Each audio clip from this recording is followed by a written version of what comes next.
Oh, Nice to and meet you. Michelle too. Michelle's in with us too. There Hey, you go. Michelle. This is our third time, my third time, Michelle. So Yes, we are always put together. That's good. I tell you Mhm. what, since we're on a kind of a quick, this is very quick and dirty, 7 minutes, and we're down to under 6 already. I'll give you the student. I was thinking of a student about 4 years ago, maybe 3 to 4 years ago, that came to us and said, Dr. Fletcher, I don't need to stay in a remedial math class. I can go straight into the workforce. I want to get my GED and I want to leave. And basically what he said to me was, your school's not relevant. We just came out PLA status. We had great test scores. We had a lot of good success, but at the bottom line for this career technical driven student, we weren't relevant. So we went on a journey at that point to work with this, we've got a lot of partnerships with like ACTC and others, where we can get students into welding, we can get students into other items, but we really used this student and talked to him about why we weren't relevant. It was a really tough question. The question actually came from my chief academic officer: are we relevant for all students? And she brought this student to me, and then we started that conversation. So again, the student did drop out of school, got his GED very quickly. I signed off to allow him to get his GED early, but we also talked to him about what were the reasons why we were not relevant. And the bottom line is he didn't need a remedial math class. Even though he didn't have his proper ACT score, he was ready to go to the workforce, and he needed something that was more relevant for him. So that's it was a thorn, but it turned into a rose as it went through.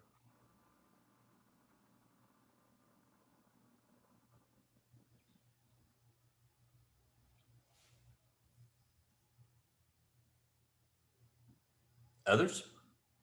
I don't mind to go next. I wasn't really thinking about one student in particular, but I was thinking about on our assessment, the way that we assess now is of course very standardized, multiple choice type questions and all that. And I think about how are we measuring other competencies that we want our students to have.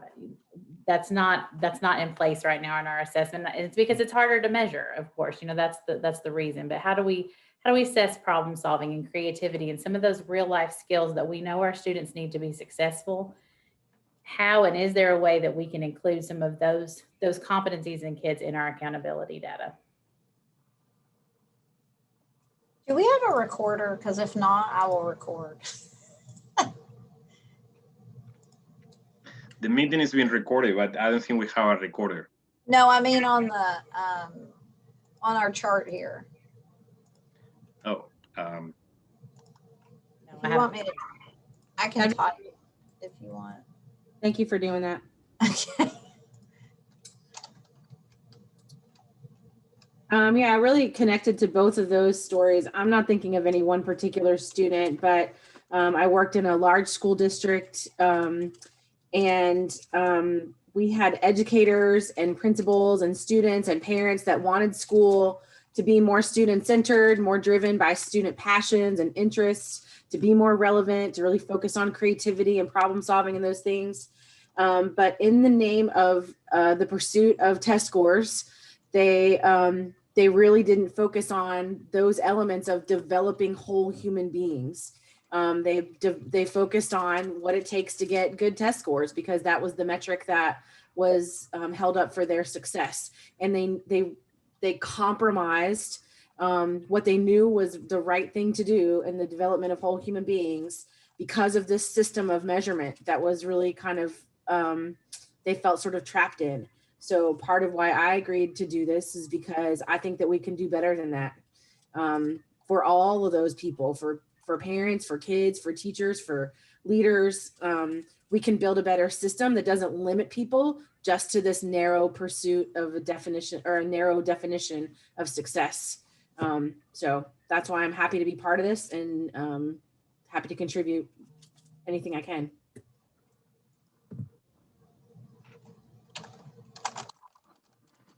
So I'll go ahead, since we have talked about real life skills and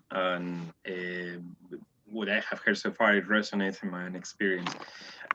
This is my own personal experience. Having been told by two people that my English was not enough. As a world language specialist, so to speak, to being told something such as that after more than 10 years in this country, still being told that my English is not enough. It's quite, I mean, taking the gun and working 24/7 on my second language. And despite of all the work that was done in the eyes of these two people, I was still not enough, just simply because English was not my first language. That is part of what led me to say yes, to become the voice of those who precisely were through the same circumstances and situation, but at the same time to including the system skills that currently they are not quite there, but that are very important in real life, that leads later on to many other qualities that are so much employable in the workforce, right? Such as dependability, accountability, flexibility, being able to know cultures and perspectives.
Okay, quick So- question. Yeah, go ahead. You first.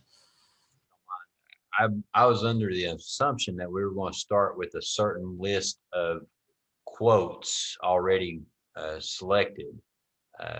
Obviously, if you look at our template, I'm not seeing any other than we can go back and review the listening tour themes, the discussion notes in our empathy review folder, but are there a set of specific quotes we're supposed to look at, or are we supposed to look at all? I was confused about that too, because doesn't this one say district leaders? And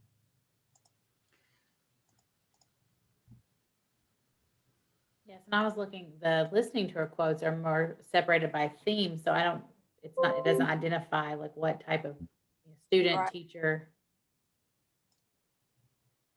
and the empathy interviews are all family, student, teacher.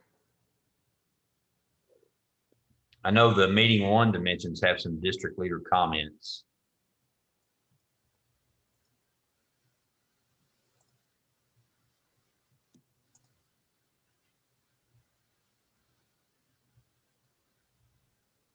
Maybe we start with that. Are those linked in somewhere? I'm not seeing where. They're off the first slide. If you look at the first slide, they're hyperlinked from where it says additional tools. Thank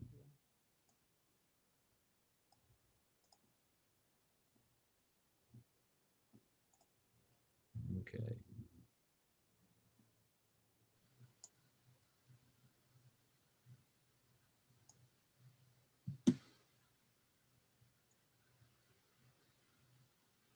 Oh, okay, I see some.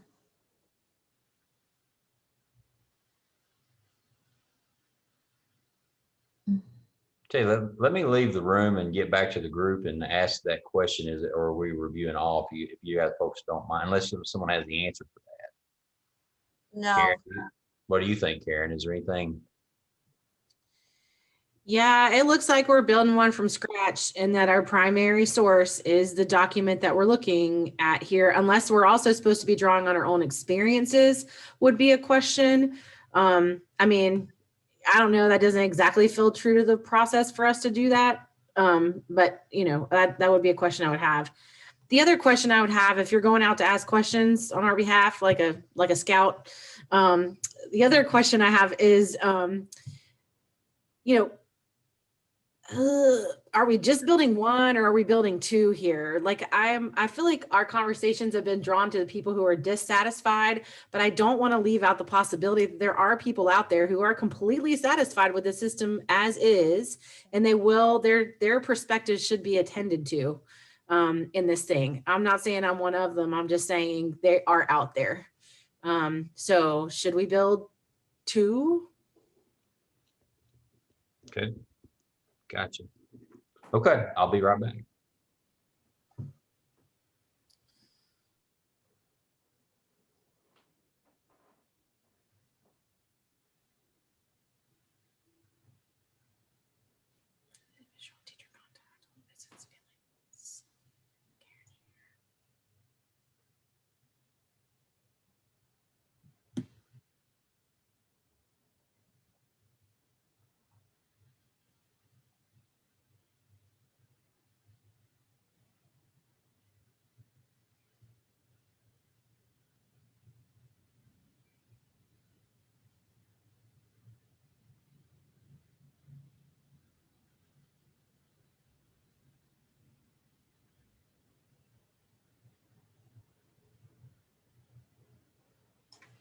It looks as just all the district leader comments are all embedded within that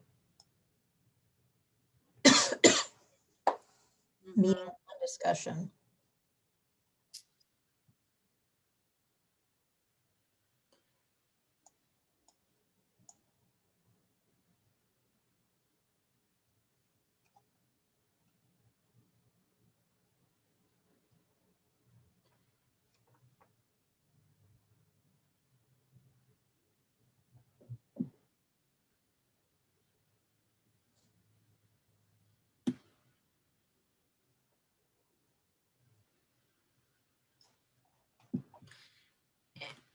And primarily in the positives column, if you'll notice, I'm not sure that's truly indicative of, you know, even a majority of district leaders about assessment and accountability.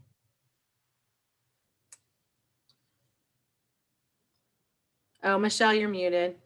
Sorry. That's okay. When we first did this in our first meeting, we answered all of these questions, didn't we? Mm-hmm. So yeah, they're definitely embedded all in there. Okay, there's not a group that's been pulled out already. We are to look at like even the listening tours and other documents to see if there's quotes that are obviously from district leaders and use that as our profile. And also Ms. Perry is the positive, we can do positive, negative. They would prefer that we start with two. And if there's a third one that would come out as a theme, we could use that also, but it could be something that could be a very positive experience, or it could be something that's also a negative experience. But they ask that we start with two, and if there's a third one that spin off, it'd be great. Okay. So if we review those materials, we should find specific quotes that are would appear to be from district leaders.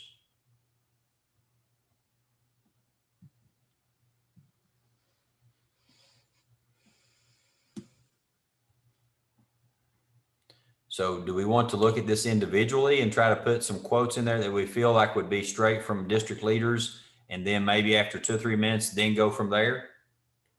Yeah, I think that's a good idea. I made a separate slide, so we'll have, so that we have a positive, kind of a positive Okay. and a negative. Thank I'm you. gonna name that first one.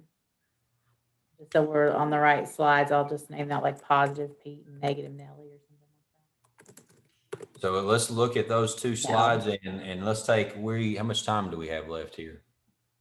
30 minutes. Let's take 10 minutes and see if we can put some quotes into that first one. And if we If we come short of 10 minutes, it'll be fine. So before 20 minutes, let's come back together. We're all going to be working on this. So it's a Google Doc, so it'll populate. But if we see things, copy and paste, let's go with that route, and then we can discuss from there, if that's okay. Yeah. I'm going to look at the listening tour document, since it looks like lots of other people are in the other docs. If we want to divide up and look at several different docs to cover more ground. I can do the listening one with you. I'll do that one with you. Okay, I- great. Notes from meeting one. Okay. Okay, I I'll can do the empathy. one. I can I'll do the do one the for empathy. Spanish. I'll take the empathy interview folder. Okay.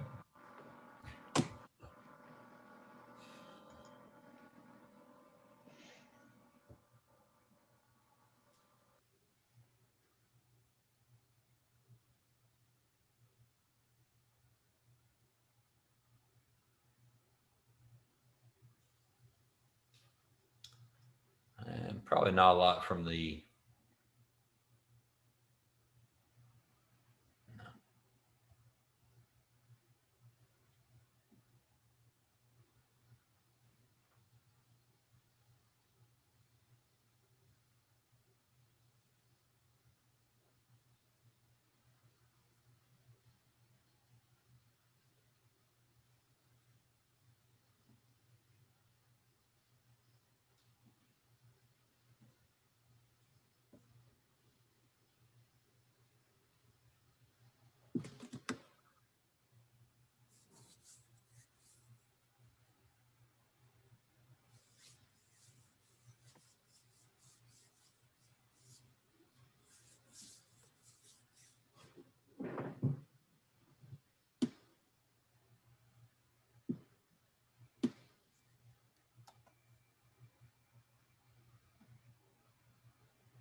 So I have finished with the Spanish notes, the documents from the Spanish meeting. Where do I help?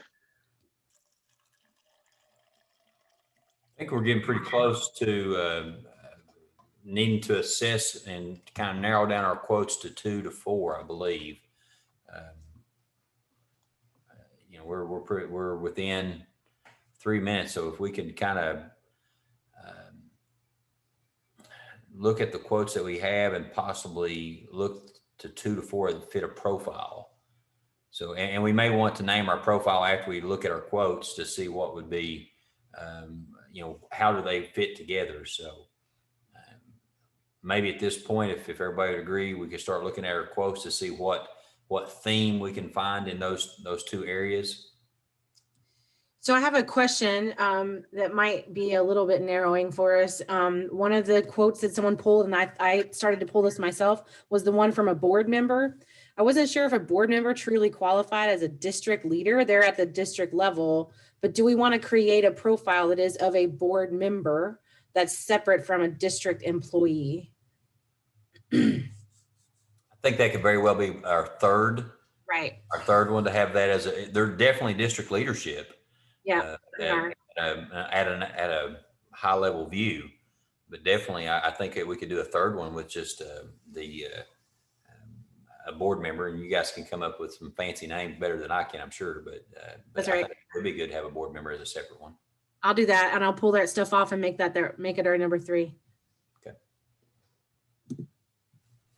And I'm thinking, Karen, kind of going back to your point earlier, if it's one quote from one board member and we create a whole profile off of that, is that really representative of all? Well, you know, should we use our own like expertise here to build this out? You know, I think we all know board members and have had enough experience with board members that we could speak to, you know. But I mean, that feels true only if that feels true to the process. I think that they need for lack of a better word, a board member voice in these profiles, I think would be very good.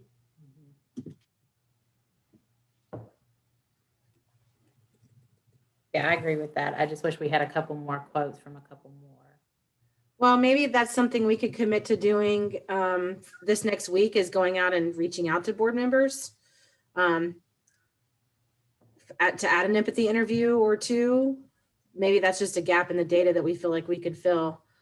Or we could, you know, use what we know and additional information to build out board member buddy.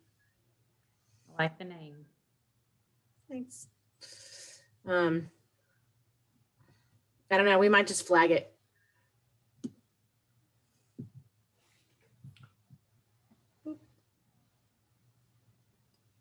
Well, there is an area there where we couldn't fit into a profile. You know, we could actually talk about, you know, needing a profile for board members. We could add that to that last slide. Yeah, that's where I initially dropped the quote, as a board member, blah, blah, blah, just because I wasn't sure if we wanted a profile. Okay, I don't want that to like take up all our time. We definitely know what a pure district employees profiles. So we can work on that and save board member buddy for a bonus. Yeah, I dropped that quote in there. I forgot there was that bottom section to just add one in if you felt like it needed to be. So I'm glad you put it down there too.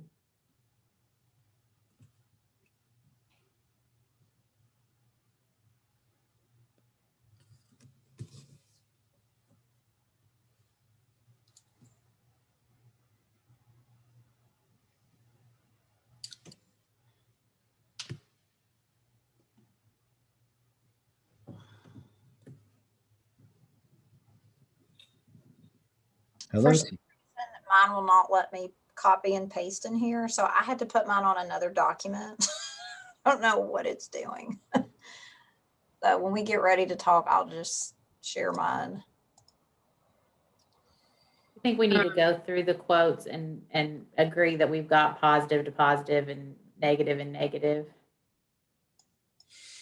On the positive Pete one, there's a like very affirmative quote in here about testing and assessment specifically. I do think we get lost. I'm supportive of standardized tests if we aren't careful. That middle quote, like to me, that's very representative of someone who would be, you know, supportive of the current system.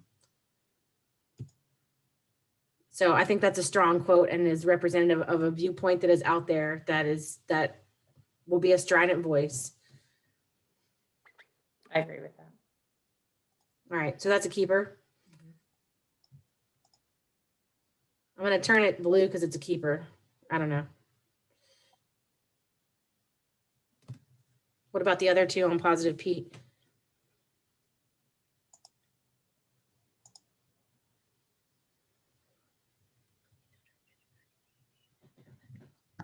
I feel like it's kind of all over the place. Like, because like one's about community and one's about connecting, which is still community, but then we have this assessment piece in there. So I Well, guess, you know, what we could do instead of saying positive Pete, we could have one that deals with community theme and the other to deal with a testing theme. Just an idea there.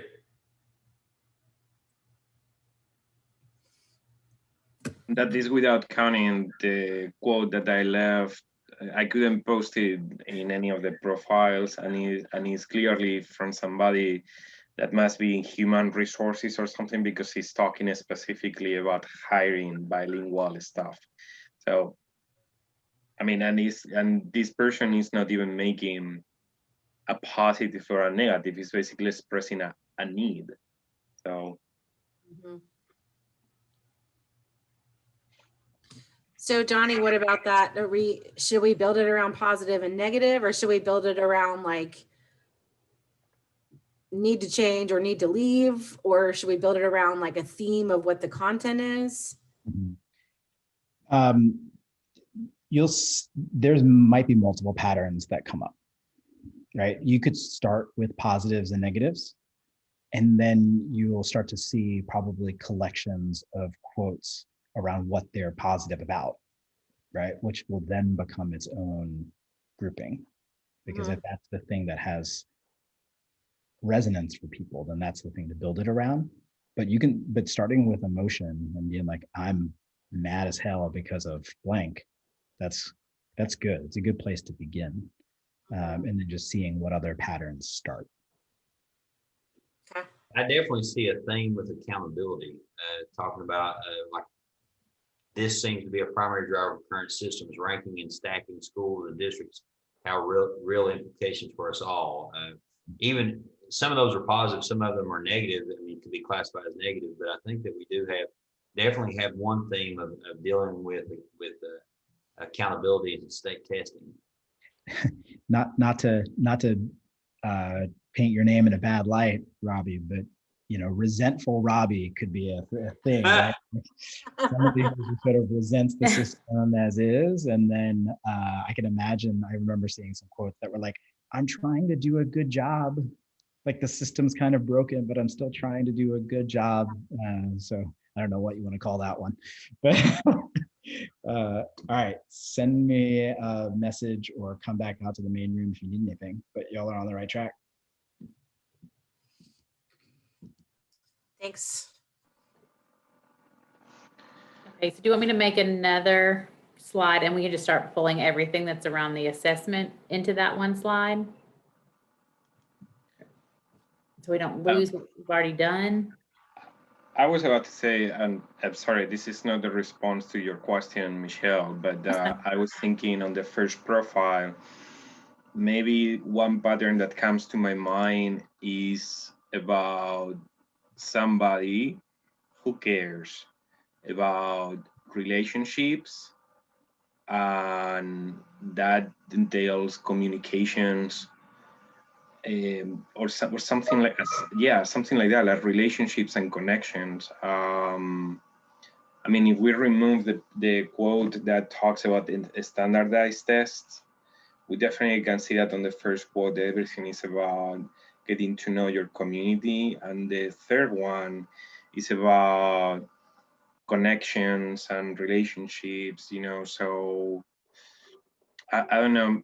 Maybe that's just a pattern that I feel coming across of the first profile that we had in there. I agree with Alfonso. If the accountability was one, we're accountable Annie, or I think the second one is really deals with relationships. Now they could overlap at times, but I think if I were to pick two things, it would be relationships and accountability would be the two things that I see. Community relationships. And perhaps in there we could include that quote that I was mentioning before about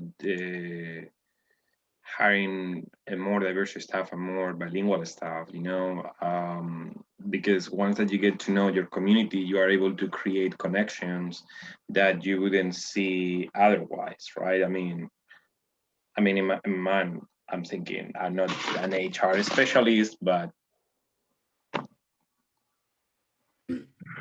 Definitely see a theme around connecting, connections. And so if we call this person connector Kathy, actually we could move that board member quote over as well, because that's really what that board member quote was about.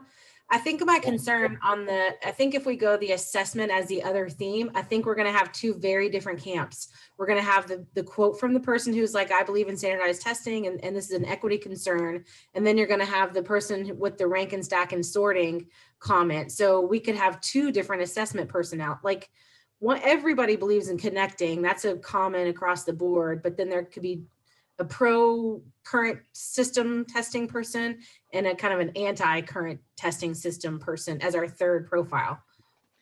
Karen, I think that you have said something that is very interesting, because we are thinking if you were a board member, if you were a district leadership person, think about the role where you are, right? Are you directly involved with the whole experience of assessment and this type of things, right? And we keep mentioning board member connections because you are in a position precisely that you get to know people, you get to connect people, you get to have relationships with people, and you get to talk to a lot of people at the end of the day. So how can you put to a good use, right, those abilities and those capacities precisely to impact on your school district? So what you are saying, Karen, it makes me think of perhaps the topic of assessment may be more suitable for another type of profile, such as maybe family or student or teacher.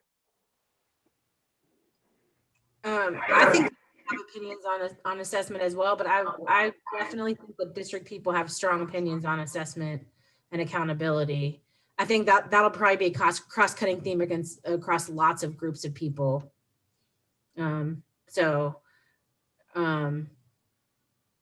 Yeah, but I mean, where people fall on that spectrum is going to be all over the lot, really. So do we want to stick with just connector Kathy here and just make this person all about, like, this is about the importance of connection? I think we could easily do a profile with that. I do too.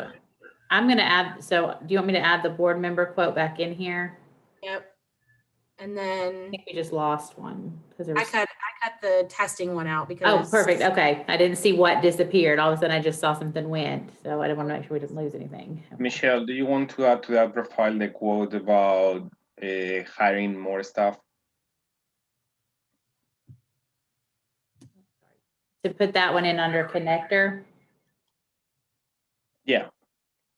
It's what I was saying before. Once you get to establish relationships and connections, you open more paths and new paths to actually get to know people and perhaps leverage that knowledge of the system from within to be able to encourage people to apply for jobs, apply for positions, and yeah.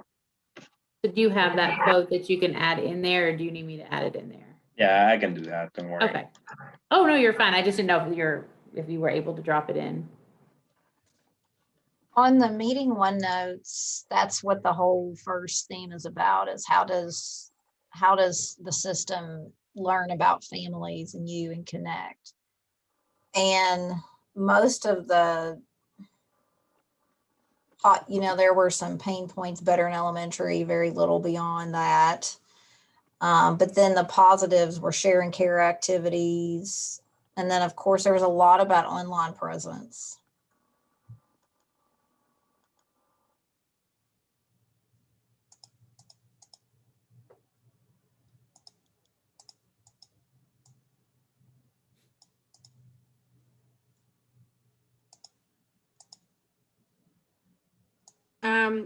Can I propose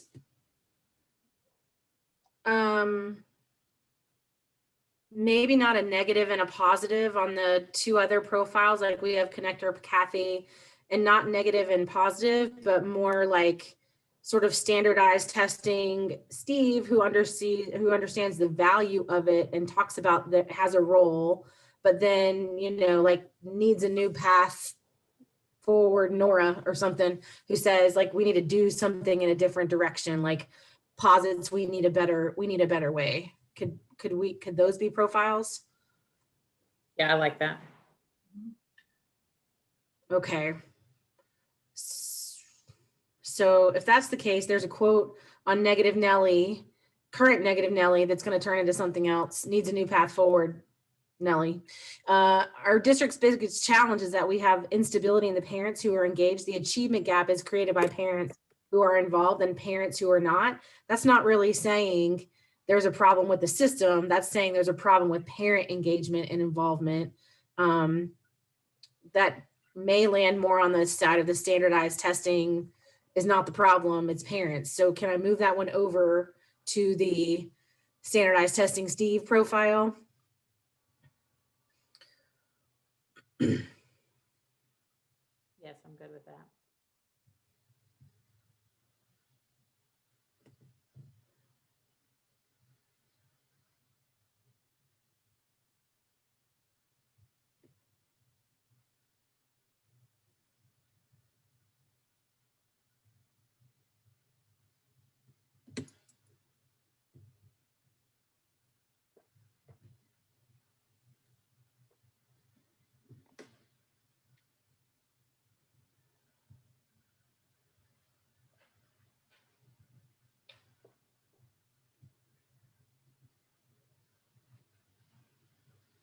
We need a bigger space. It's hard to see. I know. Stretch so far out.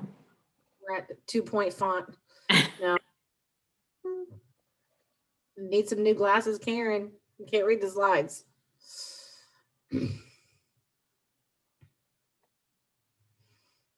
What about this one about on the needs a new path, Nellie? Communication was probably my biggest bump in the road. I don't know if that one really fits now as much. I think that's on the communicator, the connector one now. Yeah, it doesn't fit in with this. I'm gonna move. Are y'all good if I move that one to connector, Kathy?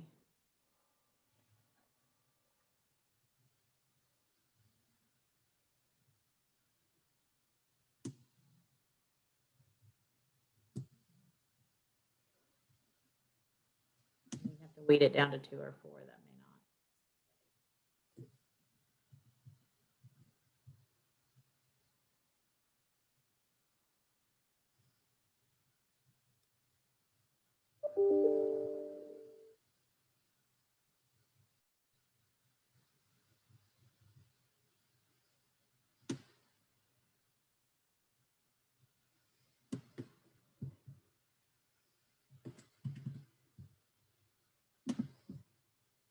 Okay, we need to remove one of those quotes. We're up to 5 there.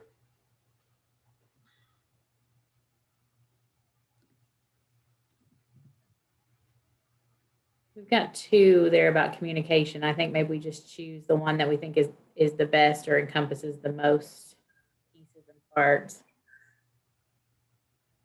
Oof. Well, but that one's about recruiting. Okay, after I read further, sorry.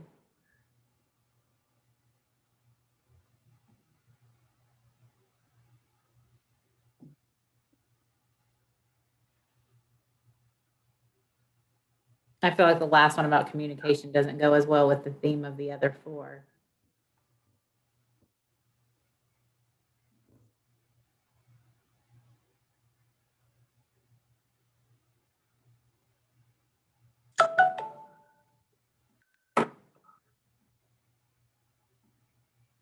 Pretty similar to the second one where it talks about like it's hard to connect because people are busy. To me, it's those between those two, they really say the same thing largely.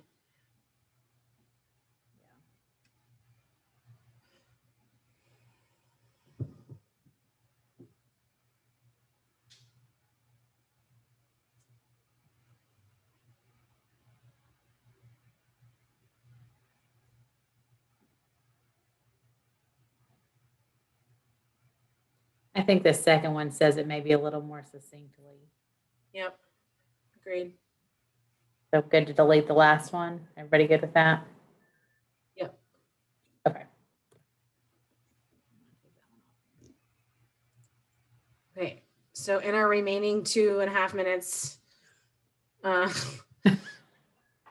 we need to indicate what each of these people needs from the system and accountability specifically.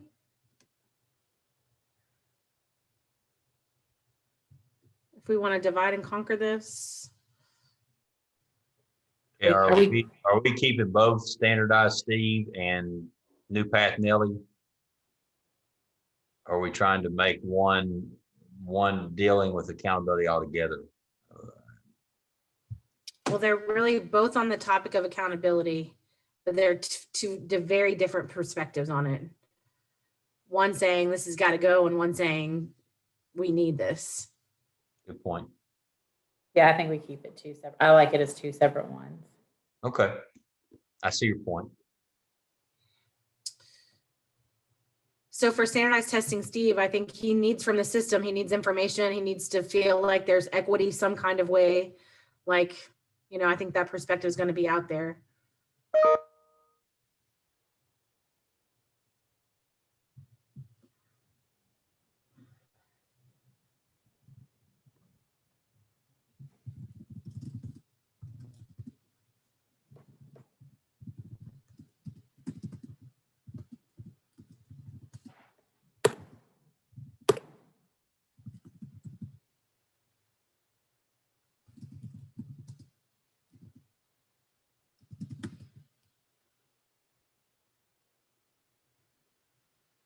Oh, wait, that's not the right person.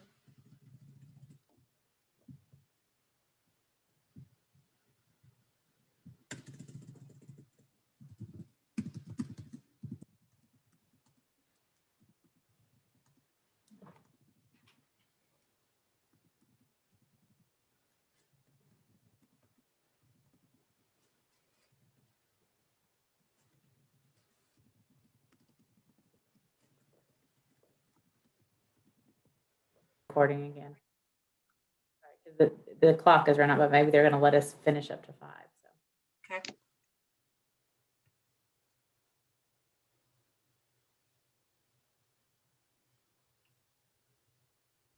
Should we start with connector Kathy? Yeah. Yes. What does Kathy need from the system? What does Kathy need from the assessment and accountability system specifically?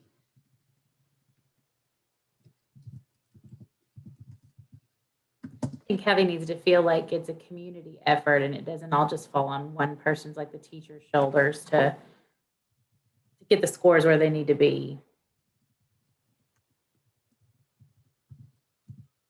It also looks in communication. I think connection, just connector. Well, I mean, connector Kathy needs a connection with the district that's with. Hey, Fran. Hello. Hi, everyone. Hello.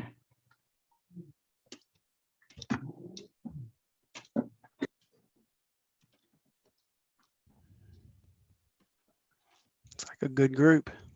Yes.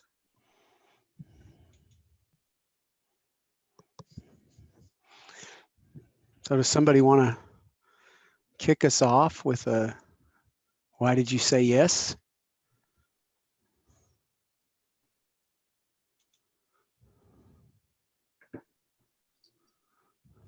I'll go first. I talk a lot though, so I'm going to go first and then be quiet if that's okay. I like to be a voice for the underrepresented group. I grew up in the underrepresented group, the gap group. I hate that term, but I fell in all areas of the gap groups except for special education. I didn't have any special education needs, but I didn't really have a voice as a child. So I learned really quick to speak up and be my own voice. But a lot of our kids don't know how to do that. They act out or scream or get in trouble or multiple other things that we know happen in a classroom because they just don't know how to express themselves. So I was also in the free and reduced lunch group. I was also in the minority group. And a lot of what we do is all around testing, which we just heard there. And it's not always the best practices, in my opinion. So I like to be that voice. So those underrepresented groups, whether it's the kids or the parents that don't feel brave enough to speak up for themselves, always have a voice in the room. So that's kind of why I'm led to be a part of stuff. I'm in Western Kentucky, so the time frame is different. I'm an hour behind, and I'm always afraid I'm going to be late to the meeting, but it's worth the drive even when we're in person if they'll invite me to sit at the table to show up. So. Well, thanks, Nora. I'll run from where you left off, but first let me say thank you for speaking out. Don't not speak out. Don't feel like you have to hold back. That's why we're all together. I'm Lou Young. I am at the University of Kentucky Center for Next Generation Leadership, and we do a lot of training and outreach across schools across Kentucky. I'm also a retired school superintendent and now in the chair of the Kentucky Board of Education. So when I said yes, I had an amalgamation of all Kentucky kids in my mind. The work that I've devoted my career to and a lot of my career prior to UK was around this deeper learning movement. How can we transform the system in such a way that every child, each and every child, has access to deeper, more personalized learning as a path to equity? And I really believe it's both deeper learning and equity. You can't separate one from the other. You could chase after deeper learning and be inequitable in the process. You could chase after equity and not be rigorous and deep and engaging in the process. So I think those two go hand in hand. And the real reason, to be more specific about the kids I thought of, is that I believe that we have an opportunity to change assessment and accountability in such a way that every kid is engaged. Every kid becomes an agent of her own learning, and that we shift ownership into the hands of kids, and we need a system that causes that to happen. And Travis, if you don't mind, I'll toss it to you. So this is, sorry, I had to step out for 1 second, but while we said yes to this group and this work, so I work at the Kentucky Chamber of Commerce, and of the employers of this state, one of the greatest products that they depend on is that of the future workforce. So the business community is very invested and very excited about any opportunity to be at the table and talk about what their needs are and how we can work together to achieve that. And so when Commissioner Glass's office reached out to us, I was thrilled to be a part of this, to bring that voice and that side of things, that the work that is done each and every day in our public schools is vital. And we just want to be able to be a resource to making sure that we're setting up students to be successful members of the workforce when the time comes.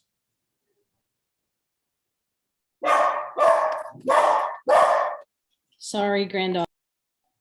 He agrees. I can go next. I said yes because I had a teacher this year that really inspired me to make change, really believed in me, and she was something different than a teacher that I'd ever had in the past. So I decided to, I want that to be the norm. I don't want that to be an exception for students. And I think this coalition provides an opportunity for that to become the established principle in Kentucky schools.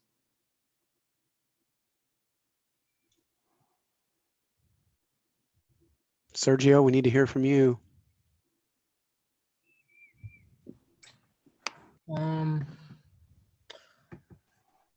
I said yes because my principal asked me to. He wanted to give me a voice to represent Ross High School in Louisville, in here Louisville. And since I'm very quiet kid, I suppose, and he saw this as an opportunity for me to have a voice for once, for me to speak on issues on how the school system works. It's great. Thanks, Sergio. And I'm David Cook. I'm staffed to this coalition. I'm not actually a formal member. I'm the Director of Innovation at the Department of Education. So I just mostly listen to you guys and get real excited about all the things you have to say. So.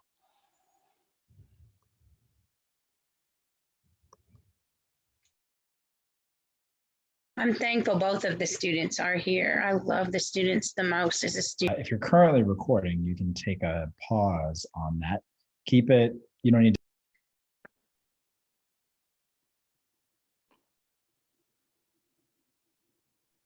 Okay, I am recording, just so everybody knows. I didn't have the ability last week, but I do today, so I have been recording.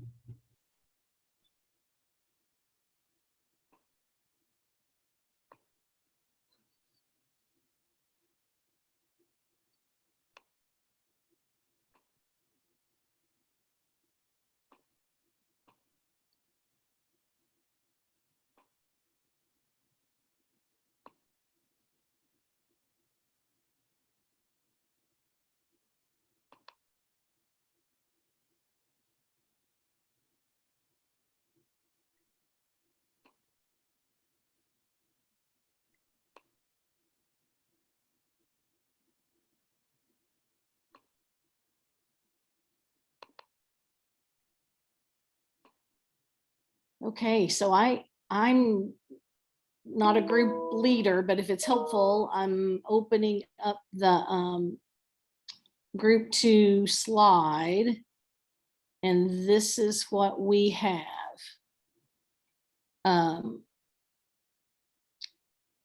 proposed merge of the Jocelyn and Shailene slides.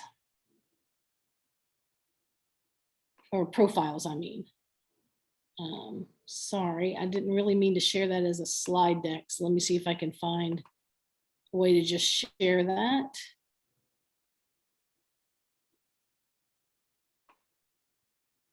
That may be the whole thing.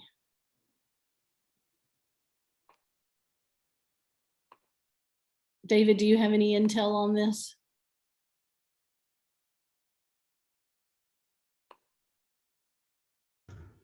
I think if you look at that slide deck, Lou, there are, if you scroll down, there are Okay. the 2 profiles that they mention. Oh, I see them. Are number 3 and 4 maybe?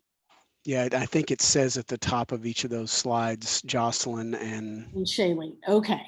So what we're trying to do is merge those 2 profiles into one profile. So was everybody able to open those? If so, I would say let's take a few minutes to read those. I'll need to read it pretty carefully to understand what our task is. Let me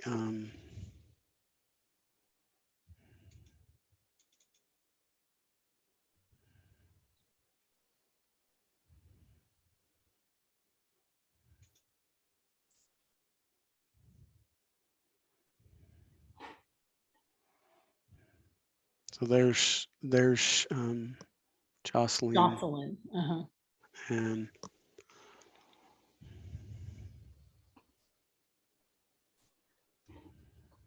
And then it looks like slide 4 is Shailene.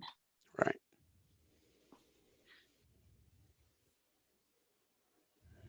Hey y'all, I just am popping in to see if you have any questions or how it's going, or I could just observe too.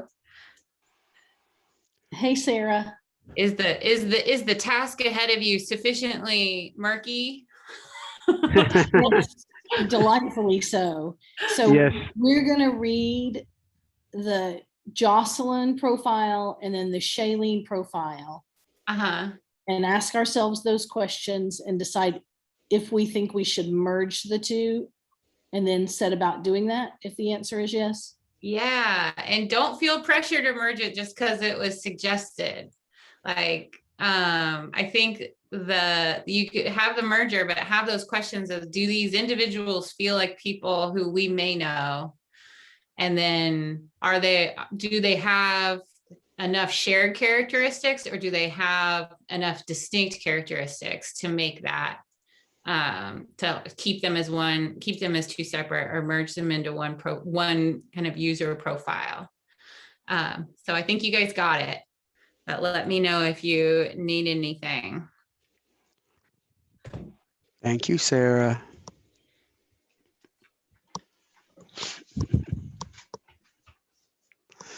So maybe, Lou, what we ought to do is, if folks can actually, I think it would be easier if people could individually look at the two profiles than me trying to toggle back and forth between. So if we wanted to take a few minutes for folks to read can everybody access the document that's in the chat? We are group 2, so I don't have any chat.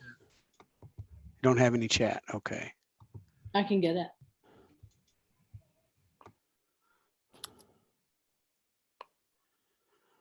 Was that you, Sergio, or was that Arnav? That was me. Sergio. Okay, here you go.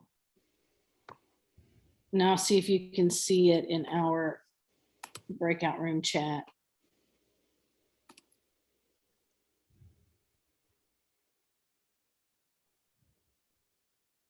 Yeah, I see it. Thank you. Okay, good. So y'all want to take maybe, I don't know, 5 minutes? Is that enough, or 10? To just kind of review each of those two profiles. Excuse me.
What do you guys think so far as you look at these? It seems to me like the proposal to merge them might be a good one. They seem like they're very much alike in a lot of at least the comments that are made. I agree, David. I think they need to be merged. And I would merge them into the last one, the Jocelyn profile, because the Shailene one it was confusing for me because it had a parent voice and a student voice. Mm-hmm. So I think capturing that mom's concern that the school doesn't see her son with a disability because he can't contribute well to high stakes testing. I think that's one of those quotes we should capture. We don't want to lose that message, but I don't think it fits this profile. At least my understanding is that these are female students. Right. So I think one Jocelyn Shailene profile from the student perspective makes a lot of sense.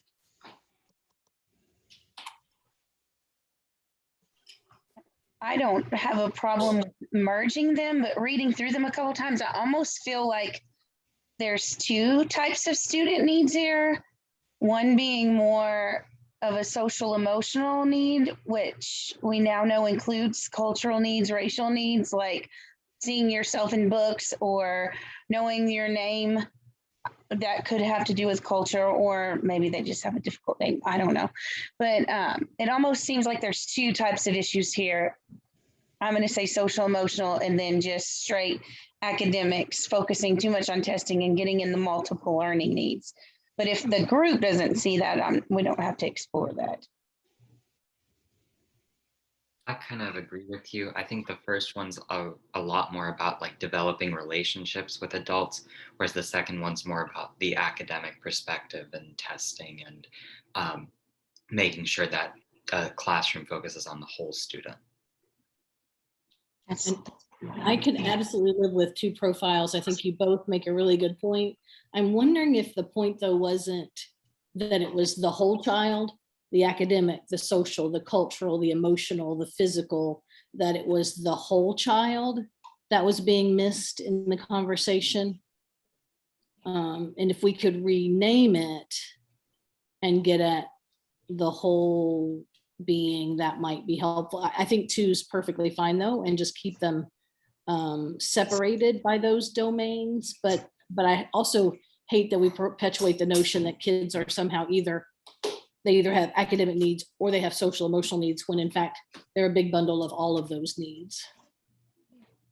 Is our long-term goal that we might have multiple different student needs though? Like they could be both. Could a student fall in both, David? I think that might be true. I think, but I think in this particular instance, and probably why they gave us these two, and like they said, they're not trying to force us to, but I think logically we're going to have over these however many 12 groups there are, we're going to come up with a lot of different student user profiles. And what I think I'm hearing all of you say, and I think Lou is sort of merging those thoughts, is the great thing we could show here is a student profile of a student whose overall well-being needs aren't being met, which includes their academic needs. But if our focal point is the social emotional well-being of this student, which is all of it, so there's probably a student profile as we move forward with this work that is that student that's just not getting any of it.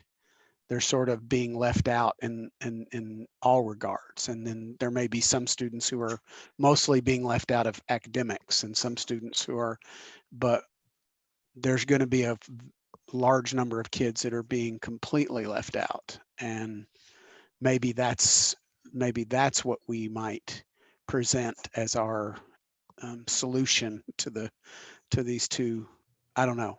I'd love to hear what everybody else has to say. I did kind of had that talk with my principal today because I'm doing summer school and we're wrapping up the last week next week. And I have 3 types of students. I have that student who is kind of lost in all the areas and not ready to go on to the next grade at all. And then I have that student who was at home almost all year when their peers weren't and is really struggling socially, but doing okay academically, but having a lot of anxiety because of that. And I teach first grade, so it looks very different than any other grade. And then I have that student who may or may not have been there all the year, but academics is the area that is just holding them back. So I do think merging this will not be a problem because we will probably have multiple other profiles. So I don't think we've heard from a couple people if anybody else wants to chime in. Sergio or Travis?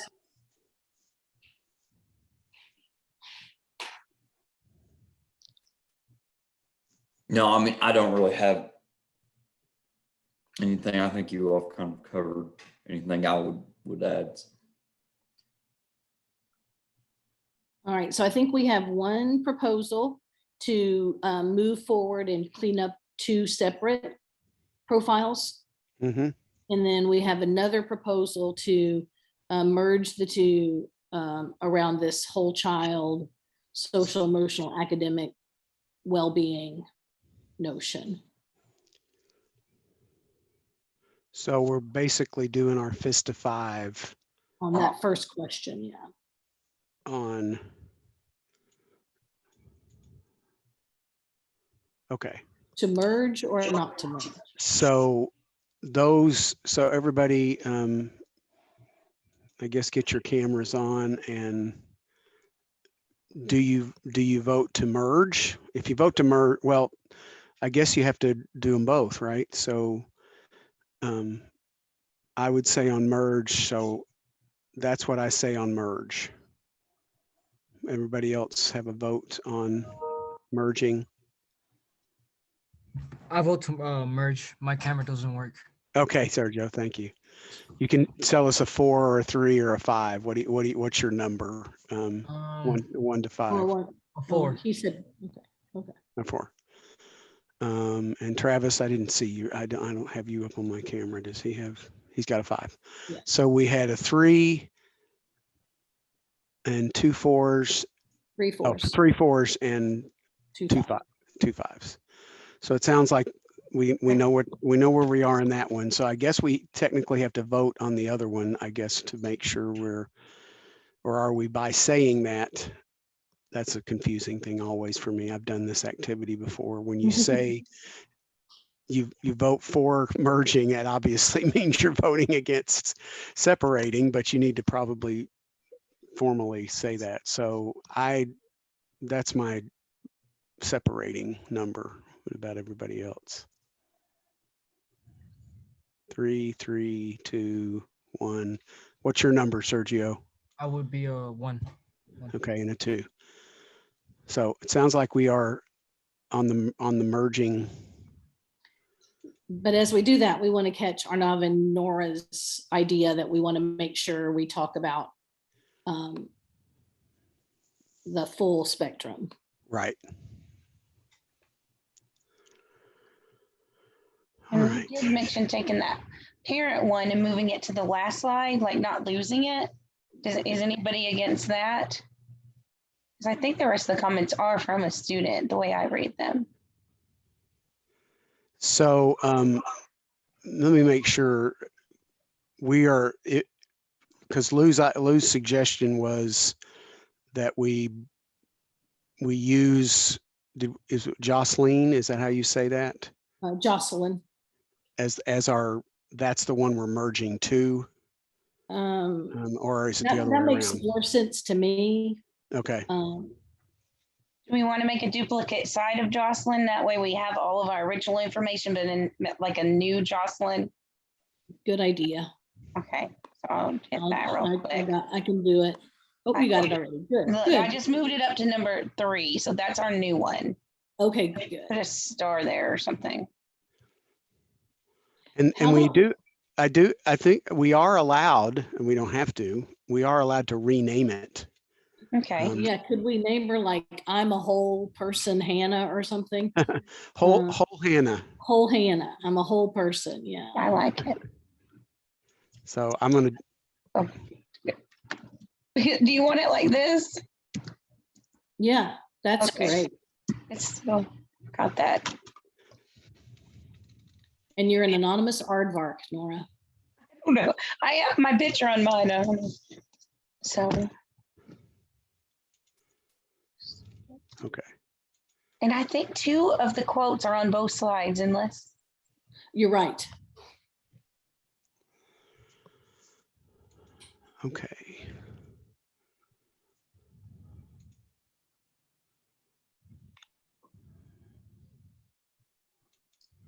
How about this second quote? It sounds like it's from a parent too. Yeah, that's the one we want to capture but move Okay. off the profile. I'm moving it to the last slide. Here. It looks like there's a duplicate. Can we delete like slide 4? Yeah, we've got 2 copies of whole. Yeah, that was me. Sorry. I didn't realize Nora was already on it. So let's take slide 4 away. There. Okay. Now I think we're right. Yeah, because we've got the right names at the top of each slide. We have Unseen Jocelyn. We have. Yeah.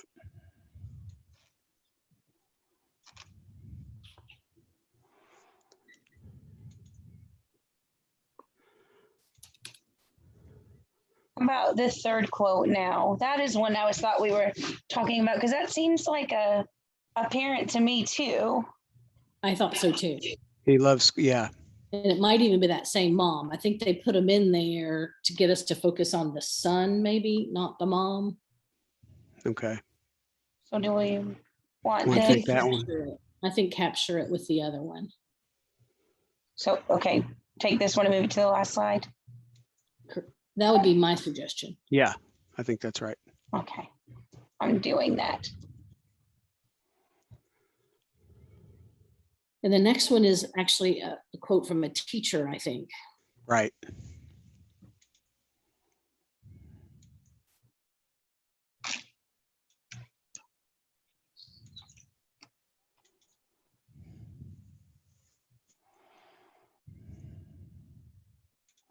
So do we want that one to stay, or do we want? I think we have to move it because of the Yeah, student. I think you're right. I think you're right. Because I think what we are left with after we move the teacher quote is we can move some of these Shailene quotes up into this our Hannah slide. Because they seem very directed at. Let's see.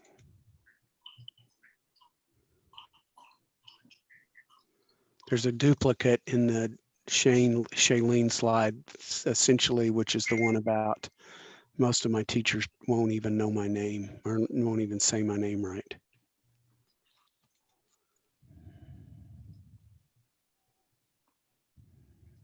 So whatever we And want. unfortunately, while we're in the thick of this, I have to hop over to another meeting. They're waiting on me for a quorum. So sorry, I added the word whole under the compelling needs. The student needs to be seen as a whole person. Yep. And then I thought the other compelling needs were great, but we want to look back at the Shailene one to see if there's some others we want to capture too. I'm really sorry, you guys. Thank you. That's the same one. I just realized I couldn't paste the same one. That was a duplicate too. What else do we have? Should we add the standardized testing quote from the Shailene slide?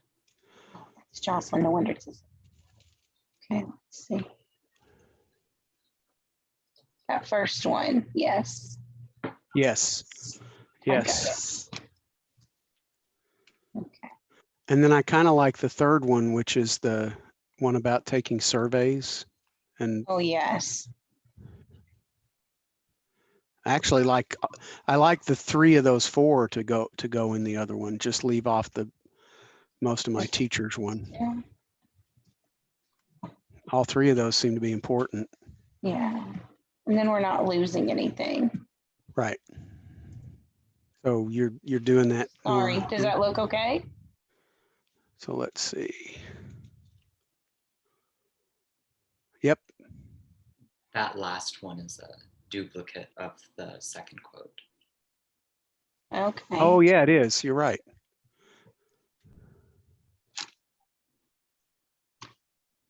Yep. And I noticed they put the Spanish tour and some other things up there. So if there's anything anybody finds and wants to pull, we can, but let's, how much time? So we don't have a, what do we got? 12 minutes. Yeah, let's just focus on what we have. So, let's keep the the needs part section, middle section that we have on our first slide, and then add to it. Yes. So I like all from, 3 of those. yeah, I do too. What do we need to add from the Shailene slide that's not addressed in those? Might be invited regularly to share their view. Is that there already?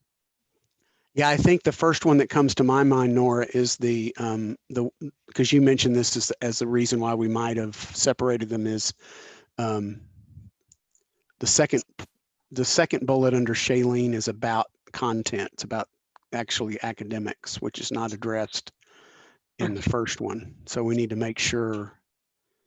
Okay.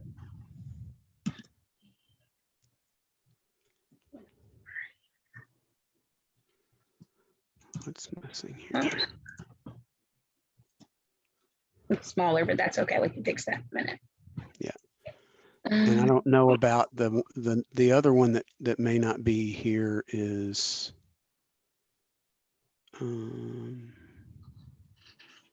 Does it say anything about what is important to learn? I like that part. What is working, what is not working? Student needs to see that. Yeah. So that third bullet on the Shailene one we could move that one up. That says the student needs to be invited regularly to share their view of what is important to learn, what is working and what is not. Yeah, so we could put that one up. And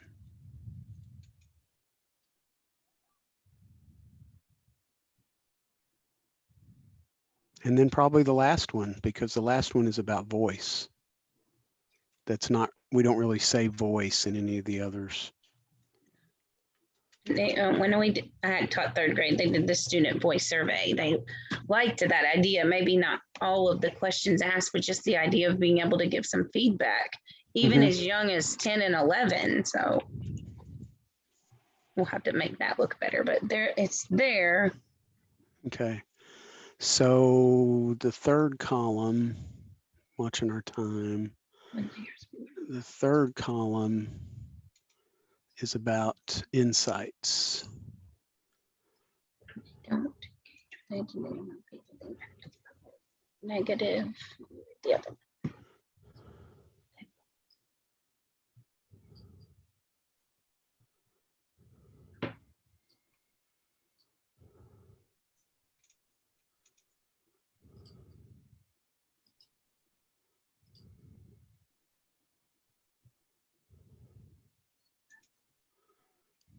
How about if I just copy and paste all of this, and if we see if something doesn't really fit? Does that sound okay? Yeah, I think because it seems very different, but I need to see it together. I don't know. I actually was looking at it. I'm not sure that it's different. It's just that the first one begins with a positive. Yeah. It starts from a positive frame, but it also says when they're not engaged, then the impact is powerful and negative. The other slide from Shailene does the same thing, but it's formatted differently. It's saying that you need to know students it also addresses that learning again that the other one didn't.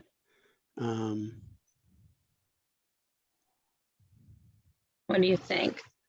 I don't know if anybody disagree with me, but I would actually think that you actually cover everything from both by putting the Shailene content in our slide, right? So I think it addresses both the social, emotional, and the academic in one slide, as opposed to adding something to that paragraph that's in our currently in our slide. So my suggestion would be to replace our slide with that last slide, because it addresses both. It addresses both things. I agree. Okay, I do too. You guys feel like that is okay? I agree. Okay. Okay. So now let's look at it. Is there anything missing on any of the 3 columns?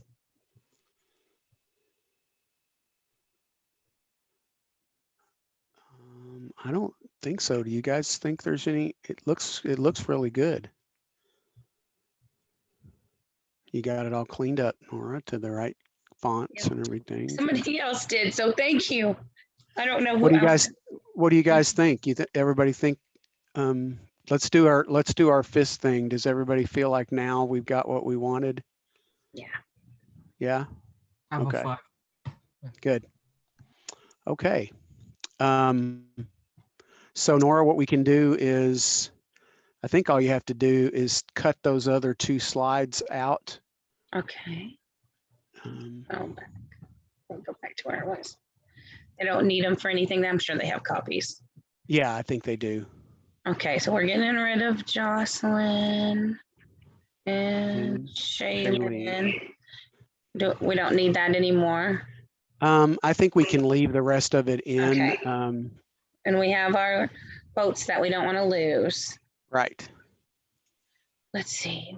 So I think that's a good. Let's see what else is our finalized quotes. Any quotes that you think are important but didn't find a home for, we put them there. Okay, we've done everything, unless there's anything else you want to add from anything else shared. No, I'm good with. I think our task is done. So yes. What else?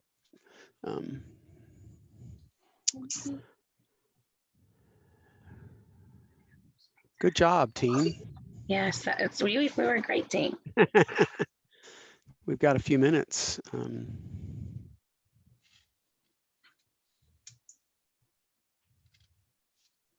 What grades are the students in? I think I've been in a group with Sergio before. Were you 10th or 11th? I am going to 12th grade, actually. Yeah, okay. You're the same age as my son. I thought so. I think we were in a group last week. So I teach 1st grade. So summer school is a lot different, but I'm enjoying it. I don't know what grade are you in? I'm going into 11th grade. Okay. 11th. Were you one of the leaders during the tour? No. I feel like maybe I was just in a group with you before and I don't remember. Your backdrop is almost.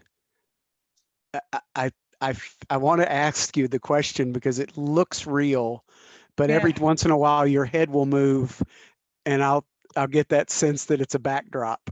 So I just wanted you to know that your room is very nicely kept. And yes, Mama of 5 over here is very impressed. You can come teach mine. But it's It's a virtual background. I thought it was, yeah. As I looked at it more and more and I saw your head, it was like every time you turned your head, I saw that funny frame you get on a virtual background. But at first I was like, man, that's a nice room. I don't see you wearing the yellow shawl. Maybe we have a person here at the department who has put they took a picture of their office and uses it as their background, and you really can't. I mean, the first time I was ever on a Zoom call with them, I was like, are you in your office? How did you get in your office? And it's like way back in the heat of the quarantine. And I was like, he said, oh no, I'm not. I just wanted everybody to freak out and think I was at work. So Tell us about your sign on your door. that is a important. So if you don't know, the education system in the United States was created in 1894 based on a report that was commissioned by the National Education Association by the Committee of 10, which was this group of 10 very highbrow white men who said at the time some things that made a lot of sense. So the country was in a little bit of a disarray because we had all kinds of different kinds of education going on at different parts of the country. So they said, we need standardization. We need to create a curriculum that everybody does the same curriculum, and those that do well at it will go to college. Those that do okay at it will go into like skilled labor, technical skills, and those that don't do well at it will go into unskilled labor. And well, that's at the time was okay because there were only 3 pathways. You were either going to college, you were either going to unskilled labor, or you were going to skilled labor. That was it. Well, we're 127 years later, and with little tweaks here and there, we still do the same system. We still sort kids. We still, so I've had that sign during the whole pandemic on my door to remind me and anybody that asks. That's what that's my yes. That's why I'm a part of this. Is we need to finally once and for all recognize that that's not a good thing. You can't have any kind of equity if you're in essence creating widgets, pushing people through a curriculum that's both sequenced the same way as it was 127 years ago and has the same content in it. So I learned that quickly with my oldest son, who everybody wanted to play football like his dad, who went to college on a football scholarship, but he just wanted to cook. And he went into the culinary program and he graduated from Sullivan, and he's still cooking. He doesn't have his own restaurant yet, but I fully foresee him doing that. And it's not like there's not a box for everybody to be put in. Just because you look like the football player and will probably be really good at it because your dad was, doesn't mean that you have to do that. Yep. So I love that sign. It's very inspirational. Thanks for sharing it. Sure. Well, guys, it's been great. We got about a minute, it looks like. So we'll see you all again next week, I imagine. I don't know if we'll be in the same group, but. No, I'd love to get to know different people.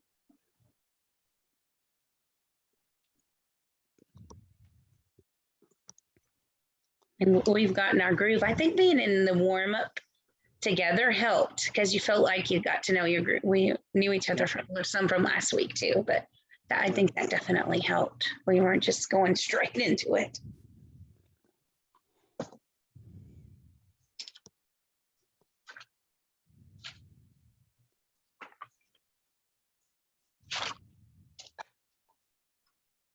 I wish I would have asked the students. I bet Sergio has the backpack. I want to hear more about this from the kids. I'm loving it. We don't have anything like that at my school, but I think it could go over well. Well,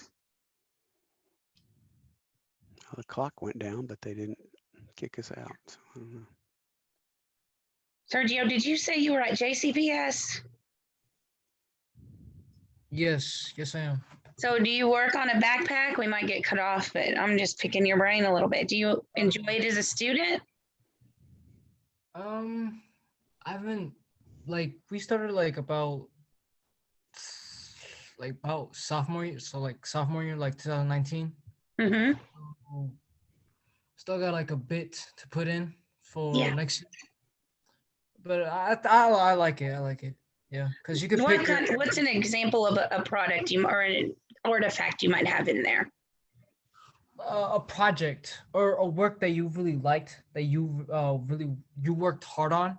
Yeah. And you could categorize it Yeah. in the couple of categories you can put it in. And yeah, it's actually really nice because it's the best work that you have done. Yeah.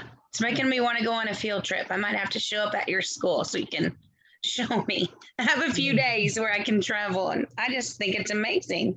I don't know if you would know Jo McKim, but she invited me to a conference you're having right before school starts. So I really would love to see this in action. It sounds amazing. Welcome back to the. All right. Here we go. Yeah. So we are in room 7.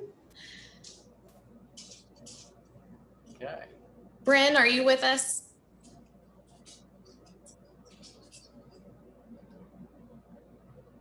Hopefully she can join. I will clarify, Mark and Judith, as much as you'd like. I personally want to step back a little bit since I gave an example and let you all have that conversation. I'm happy to take down notes for the group, or Mark or Judith, if you'd rather do that, feel free. Did you all get the link? The link. I just opened it, Okay, and great. I prefer not to take notes, so that's perfect.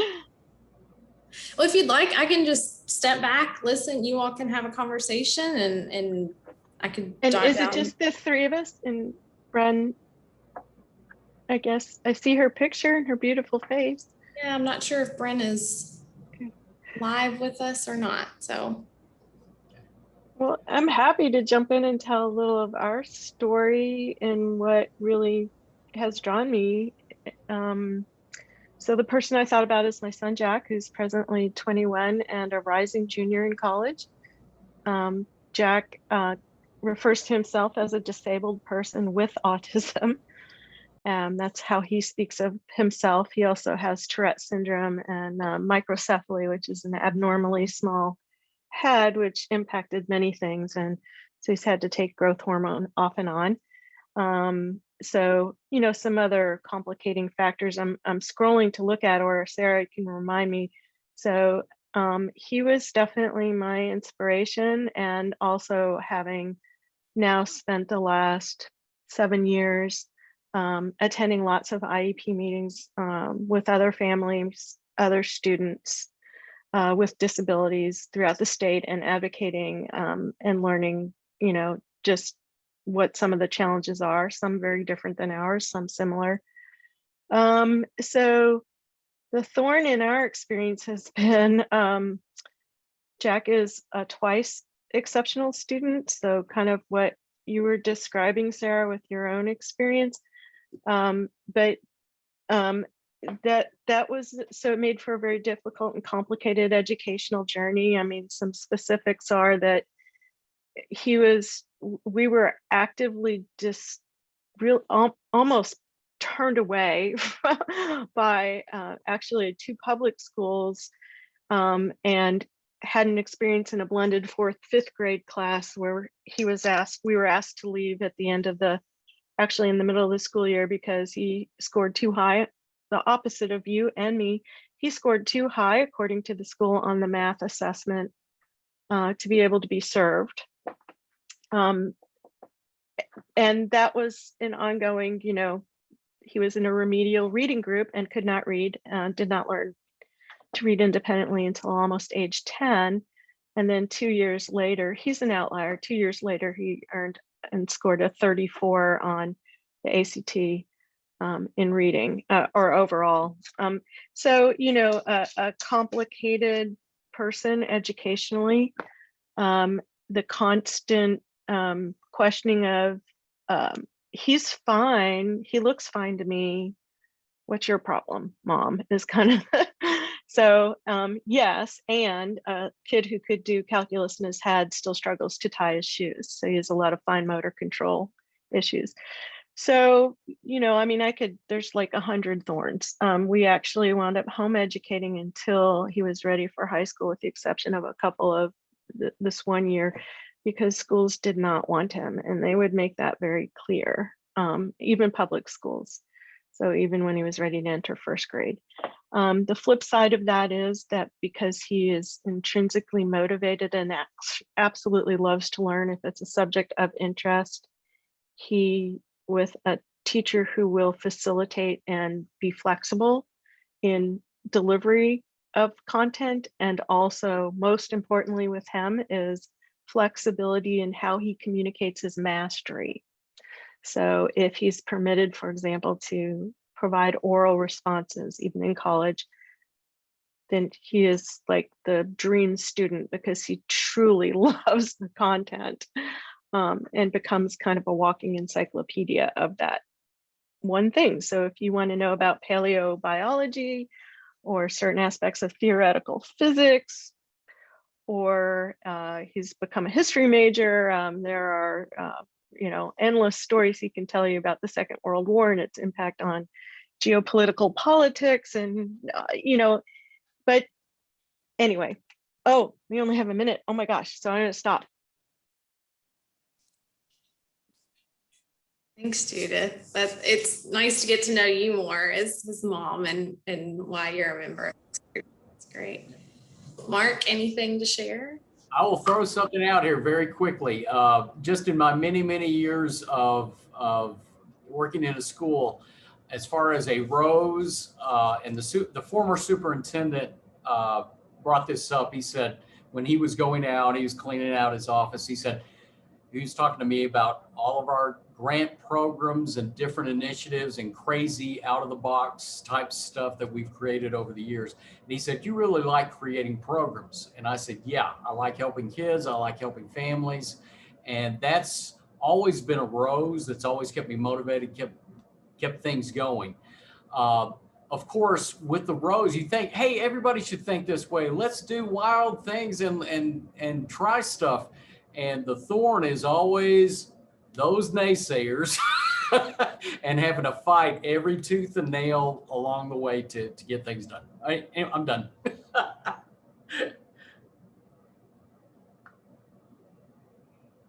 And I guess we're almost ready. Yeah, we got 25 seconds. So anyway, but yeah, I just wrapped that all up very quickly. That's how you know you're doing the good work there, Mark. Yeah, Mark, thank you for sharing that. It's so encouraging to hear, and I'm on the same page. Good deal. Good deal. So yeah, it's always a challenge, but that actually keeps me going because I hate to be told no. Yeah. I hate it. Hello. Group 7. Is that what we're? Yeah, that's us. Yes. Dr. Hatchett has joined us now. Oh yeah, I'm here. How's it going? Going well. Thanks for sharing earlier. That was pretty cool. So we are family. If I'm looking correct at the correct. Yes.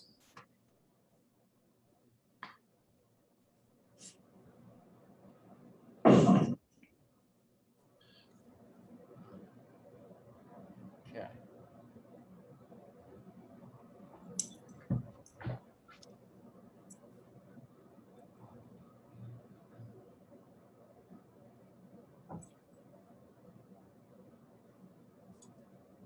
Does everyone have access to the user profile document? I think I just mistakenly opened up the interview.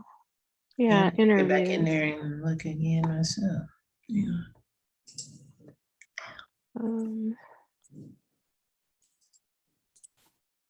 The link they just had on. The link I'm looking at has the empathy interview notes. Yeah, I see that one. But where's the one we're supposed to be looking at? Is it the one further down? I posted a link if you'll click on that in the chat. It should take you to select a group. Oh, I see. And you'll want to select group 7 user profile.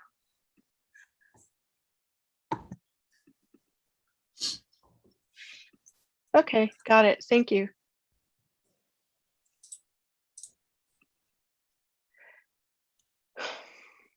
So they're suggesting we merge Paul and Holly, Cora, Umi, I'm assuming, and Persia.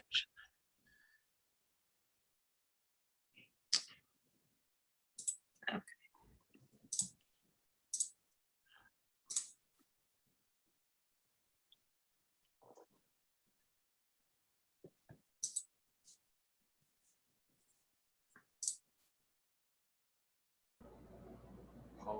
merge?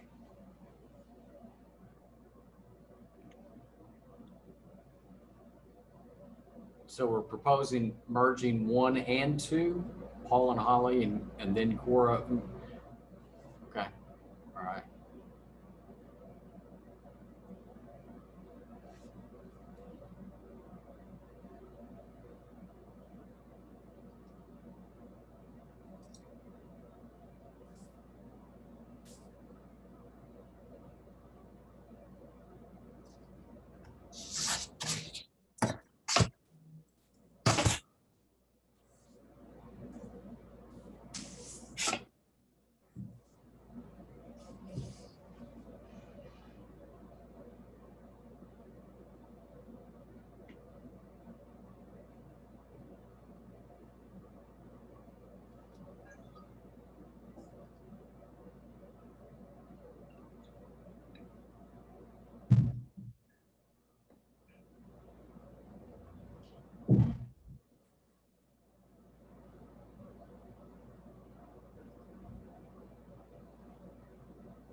That's good.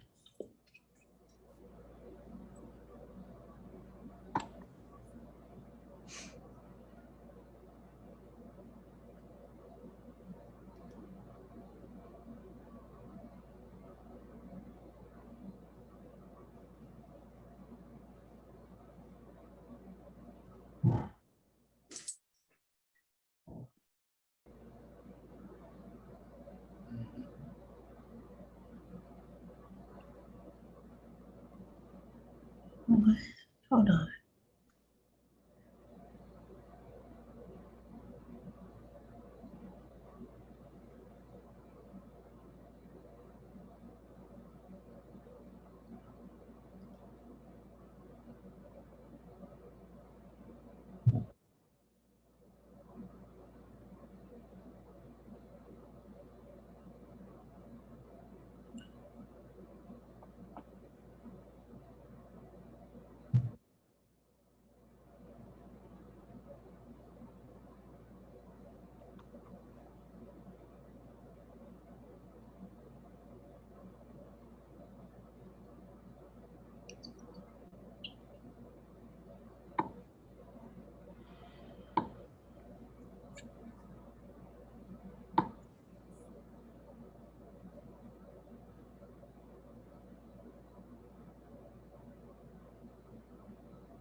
So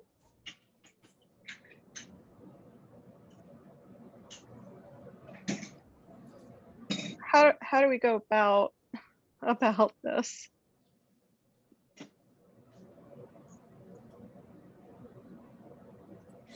I guess we can start by just diving into Holly and Paul specifically. I don't know if you all have had the chance to at least look over those two.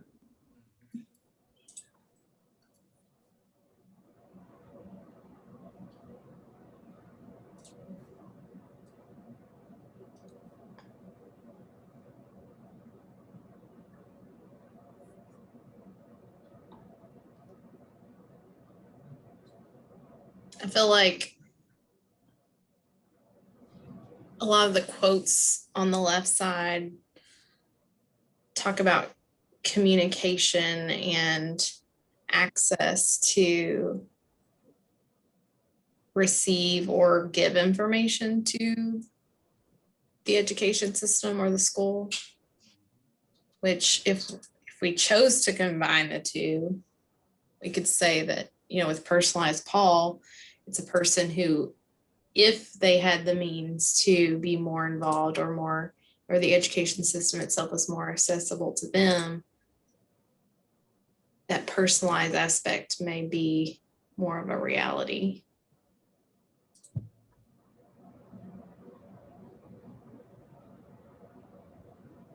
Or maybe I'm way off. No.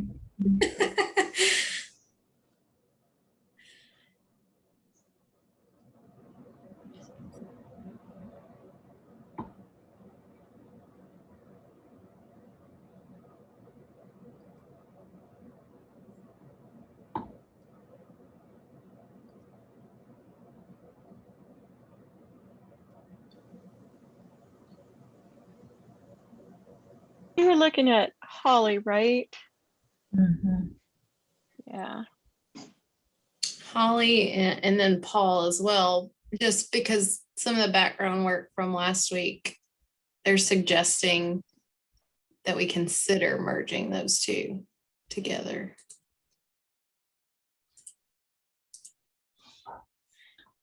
What would that profile look like if we did?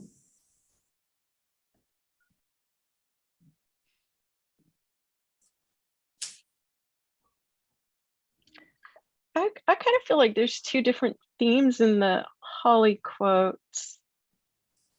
Like one is the supportive relationship with schools, but then the other is the desire for a supportive relationship that isn't necessarily there. So the quote regarding the child on the spectrum, and then the last one that it's hard to engage, seemed to me to be somewhat different. The hard to engage is more trying to get support and attention. So,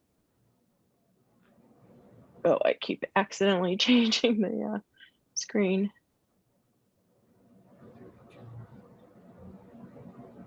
True. I guess going to the second box, maybe that captures it.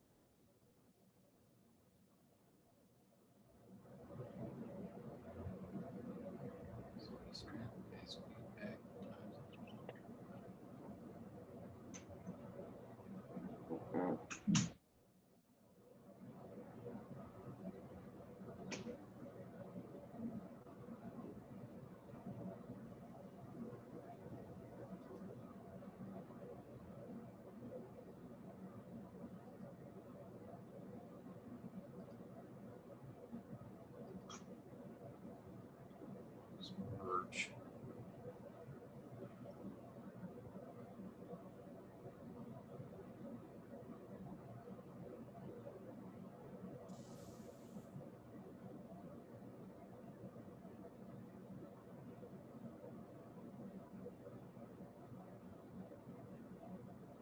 I'm going to throw this out there. I know with group 2, and this is just my special needs background, and especially with what I'm working on now in relation to a lot of our students, we try to work with student, and I may be totally off base with this, but we try to set up personalized learning. And when I'm looking at different spectrums here with Cora, Umi, and Persia, I don't know. I think that gets away from,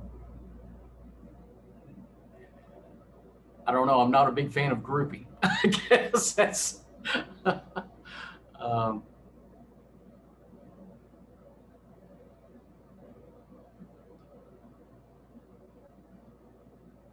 I could see it possibly more with Paul and Holly.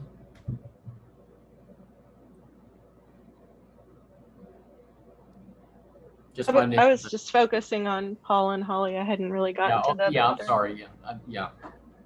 I mean, I skimmed them, but so do we want to put out there, are we ready to, as a group, decide whether we want to group Paul and Holly together? And if so, what would the profile look like or be?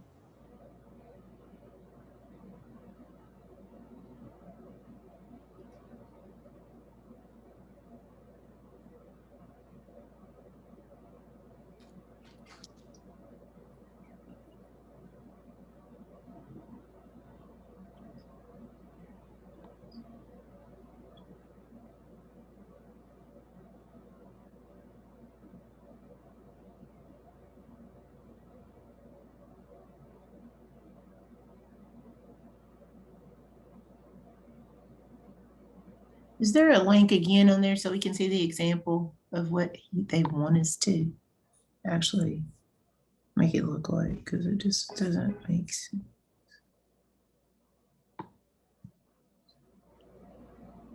And I think too, and I see Paul's in here with us. So Paul, you want to clarify anything? Do we see enough similarity in the needs of Holly and Paul, as well as, sorry, moving this out of the way, and the insights that their profiles provide? Does it make sense to merge them into one person? I could support it, but I'm not finding the right umbrella. I feel that they're two fairly distinct sets of needs being addressed. The Holly, to me, is the compelling need is around communication and how essential the supportive communication is, or not even supportive, but two-way communication. And the distinction I get for the second one is that those folks seem really after a highly personalized experience for their student. So they may agree that they want also to have the communication be personalized, and maybe that's a way to umbrella them together, that this is a group that wants personalized experiences for their students and for the communication with them as family members to also be personalized. That's kind of my take on it. Judith, too, with that, I think if you're creating one user out of those two concepts, by getting that communication element and those open lines of communication with the school, then you're opening the door for those personal conversations that are going to help the staff and the teachers understand that student and be able to personalize their experience within the walls of the classroom. So the way my brain is thinking about this is if we merge these two, then our user becomes someone who may not know how to initiate that communication, or may not feel they have the support for that communication, but who wants that line of communication with the education system or with the school so that they can get those personalized learning experiences for their child. So then there's two pieces. So there's the desire for a personalized experience, and then there's also the need perhaps for educating family about how to initiate. But I don't know if that's what am I understanding what you're saying? Because I find that very challenging. The expectation of self-advocacy and initiation is a very complex and challenging, from my personal experience, actually barrier to access for both students and families. Mm-hmm. But it's a high expectation often, especially of families of underrepresented students, that we are demanding in a way. This is a larger, maybe philosophical conversation, but anyway, I guess bottom line is I could support merging them. It seems like the umbrella is around that personalization theme to me. If I could just weigh in, if you see both elements as important, but that they could in fact go together, which I think seems like a direction you're going in, then just make sure they're both stated clearly in the second and third column. So that they stand out when the report, because remember, the report will come out of these profiles. So that's one way to go about it. So you can take one of the profiles and add from the other profile, bring in those comments and quotes even to give it greater strength. Mark, Diane, Bryn, do you all see a need to merge them, not merge them based on some common themes you're seeing?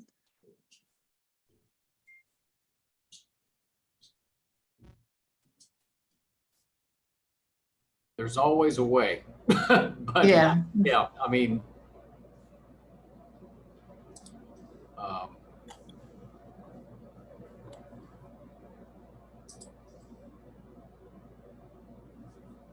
yeah, I'm still meditating on this.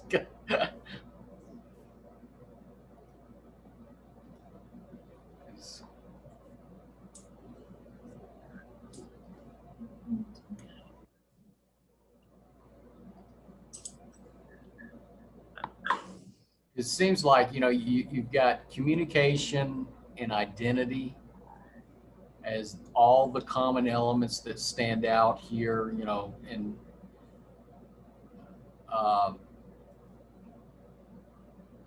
so yeah, from that standpoint, yeah.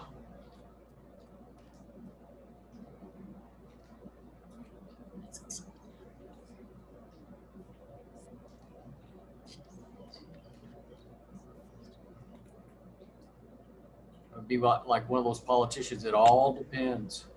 Yeah. How you look at it. You got some other elements that come into play there.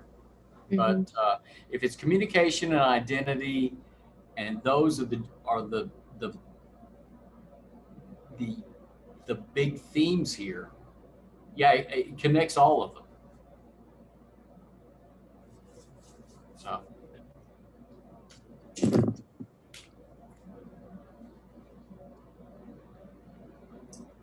It just depends on delivery of services, I think, with each student, though, and that's where it's really tricky,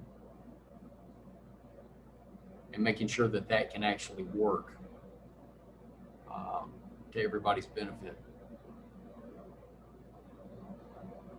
But I'm not going into this assuming like that all these students are special ed students. Is that wrong? Or I mean, I don't necessarily see them as that. Some clearly are, but others maybe not. Yeah, I mean, that's my take on it. Yeah. That they are or are not. Not all of them. No, Right. not all. Okay. You know, not all. Right. But some are clearly. And just as far as making sure the accommodations are there within that grouping.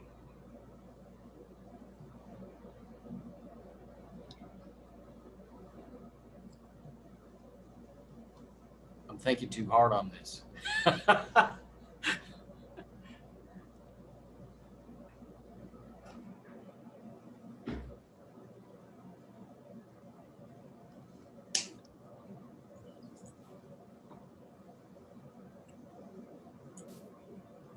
I'm also looking at thinking almost backwards from the insights and the needs. Like if we were to look at the compelling needs of Holly, I start to like take out, I know under quotes, it says which 2 to 4 quotes give us a picture of who this user is. If we're thinking of merging, I start to kind of knock out a few that are not as closely tied to the compelling needs already written here for Holly.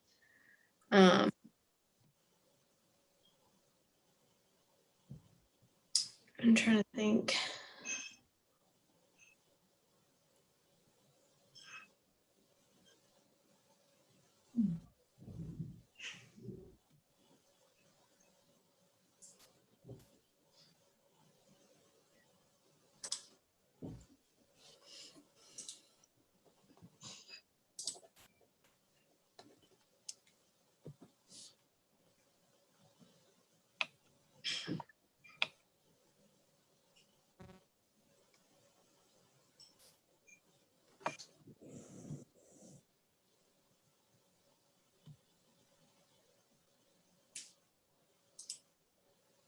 So I think the compelling need, maybe just to state it a little bit differently, of Holly, I'm hearing this theme of compassion and action.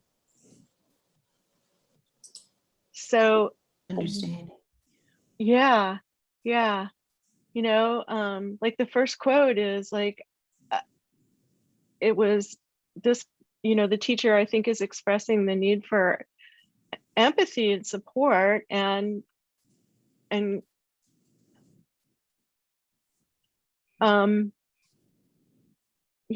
compassion about needing to going on maternity leave. And then so maybe that's because communication's so broad, but I'm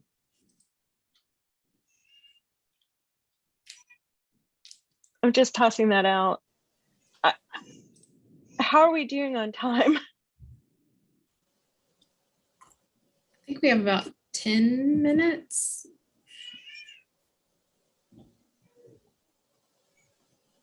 So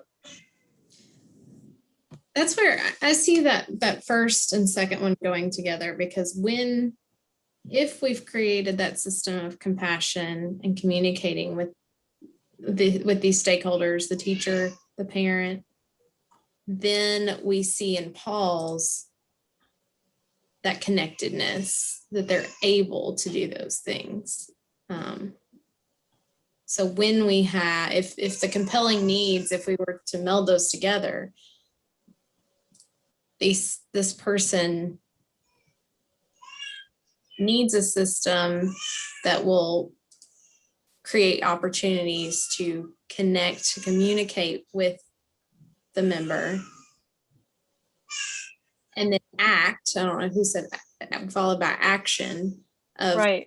It's not just a line of communication. We're proving to this person that we will implement action based on that individual knowledge of this person. Yeah, so there's still also that idea of personalization. So I think the compelling need is a compassionate, communicative system.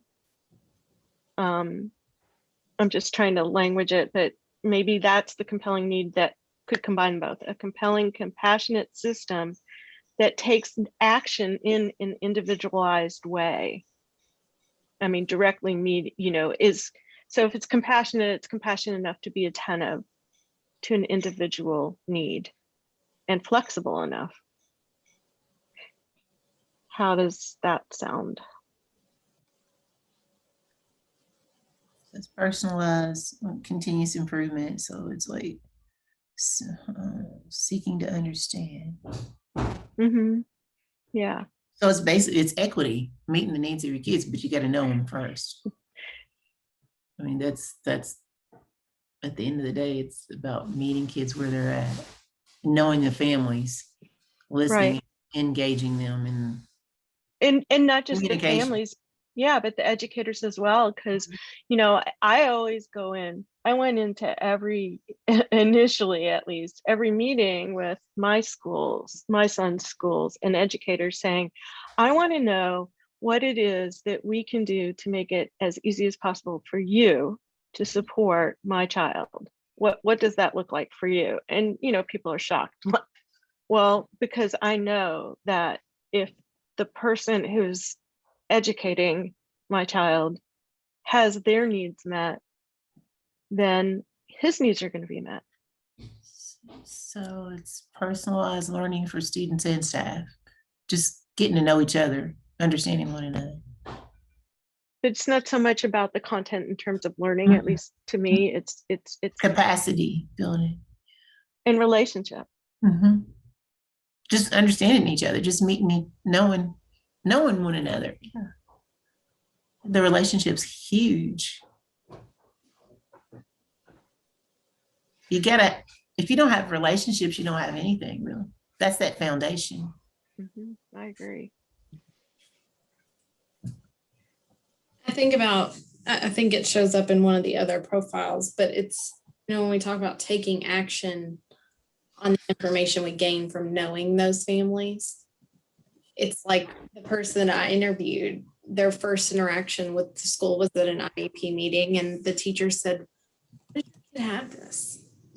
And then the parent, that it kind of established a distrust that she wasn't going to follow up that meeting with the action of what the whole conversation of that meeting was about and his needs. And so I think if I'm imagining this as a parent that's walking into Mark's school system tomorrow, I think that they're looking for a system, like Judith said, that's going to say, hey, we want to know you and your family as a part of our greater community. And because we're going to know you so well, your child, your family is going to see direct action reflected in their classroom experience each day, because we know them as an individual and we know your family's needs. So we're going to do something different. But it's not just knowing, because this is my lived experience. So unfortunately, and not to make my single story the only one, but I think you can see it in all of the quotes that I'm not alone. But it's not just knowledge. It's also a level of trust and respect of the family member to know, in fact, what might be most helpful and supportive for that child. Or in the case of a parent with capacity, which I am blessed to have had, in many cases, I was bringing forth, and also because, I have a foundation professionally as well in this domain, but bringing forth ideas and opportunities, even for professional development, that benefited the entire school community. But those weren't always, joyfully received. And some of that, I'm sure, is me and my delivery, but some is also, there's a culture within some schools where that's threatening. And that is the learned experience culturally around groups of students. And I think this persists not just within special education, but surely in other situations as well. I mean, I've seen it, ESL families, families of color, families who are dealing with poverty. I see it every day. So for me, it has to get past just the knowledge. There has to also be the capacity that's being built here for authentic communication that comes out of working together. And perspective taking, I guess. Respect, like he said. Yeah. Could I comment? I do see an element of connecting to the content in both. And where in Paul, in that second paragraph of Pat LaFleur, he says, they said the parents want their child to be able to connect to the content and learning in a personal way that relates to them and their life. So to me, that sounded like a bit of a cultural responsiveness, wanting to see who they are reflected in the content, being taught, so that they could see their culture or, their race or their gender. And so I'm thinking it could be going beyond just talking about, numbers, science, or reading, but making sure that what they read about and what they talk about deal with relevant issues that encompass how they live and their history. Also in Holly, it's in the second paragraph, it says, families need systems that recognize and support their beautiful, complex, busy, challenging, full human experiences. So again, to me, that sounded like wanting some cultural responsiveness as well.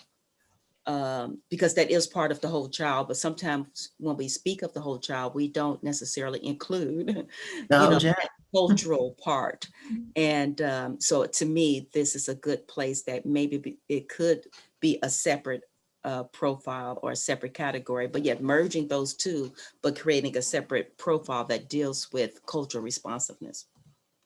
I really like that too, Brandon. I'm so glad you offered that, because I just totally missed that. Okay. Are you folks capturing these things in notes? You've got some great comments here that Paul, I was just adding to, I'm just kind of working on Holly's just because it's there. But Bren, as you were just speaking, I altered a word here in this last compelling need. Families need a communicative and receptive assessment accountability system that will take personalized action to support the unique and complex identities of each stakeholder. So originally I had put unique and complex needs of each student, but based on what you just said and looking above, I think their needs are part of that identity. That would capture as well the cultural aspect as well. Yeah. That's good. Thank you.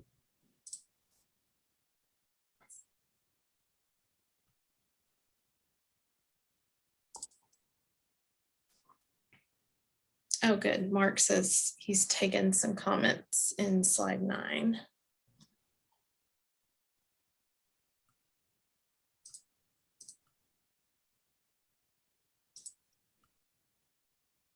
So are we gonna run out of time on the other 3? You have or a what did couple we minutes conclude? left. You have a couple minutes left, so Yeah. do what you can. I don't know. Did we agree on combining or not, or introducing another one? Where are we with the first 2? I guess we can do a fist to 5. Just see the merge or not. I mean, I have confidence there that you can synthesize these comments into a single profile if they're reflected. But so, I mean, I could be supportive of it, but again, like Bren, like you said, I don't want to lose the piece, and I think that the communication does have to be actionable, and that is one of the biggest frustrations that many families have. Mark and Diane, I'm good with it. And I'm curious, as district leaders who've, your world revolves a lot around communicating with families. So I'm just curious, is this the profile of a person you feel reflects maybe the perceptions of a large number of people in or a significant family representation? Do you feel like it's realistic to think that someone in your district feels this way? Yeah, I think so. I mean,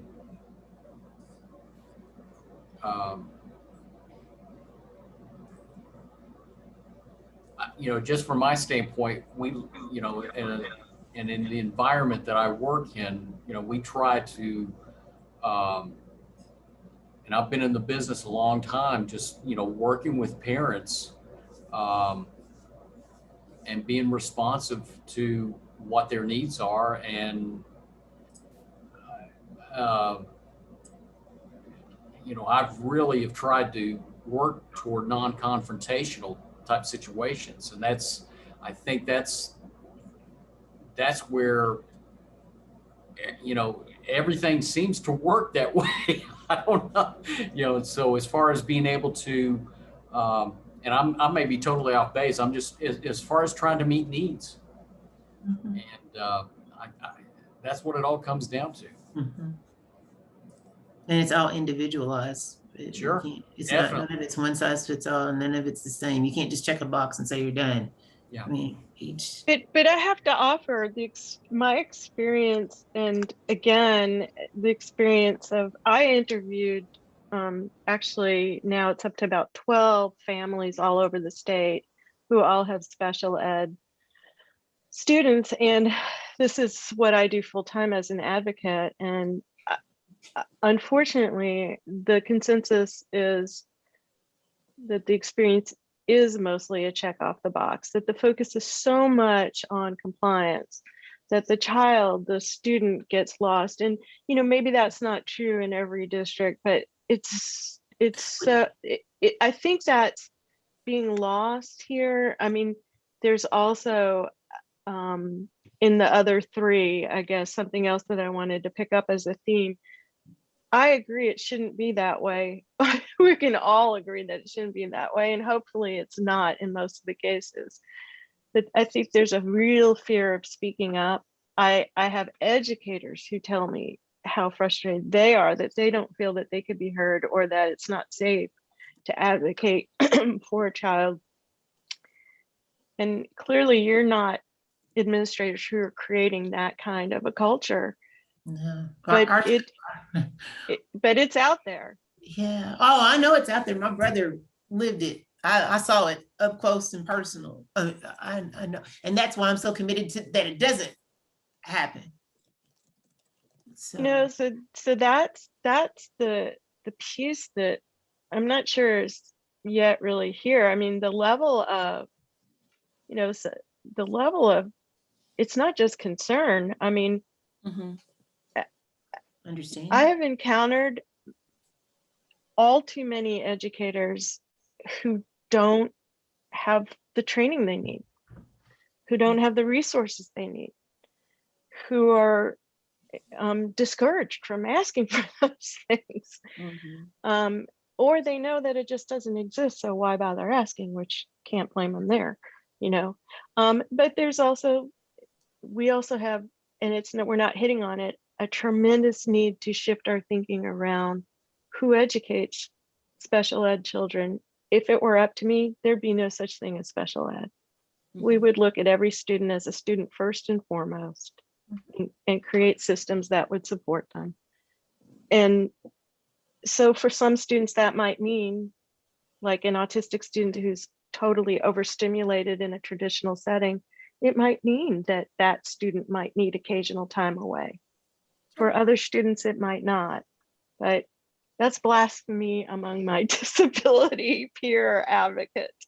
Don't say, Judith, we don't need special ed. It's not that we don't need it, but we could approach it differently.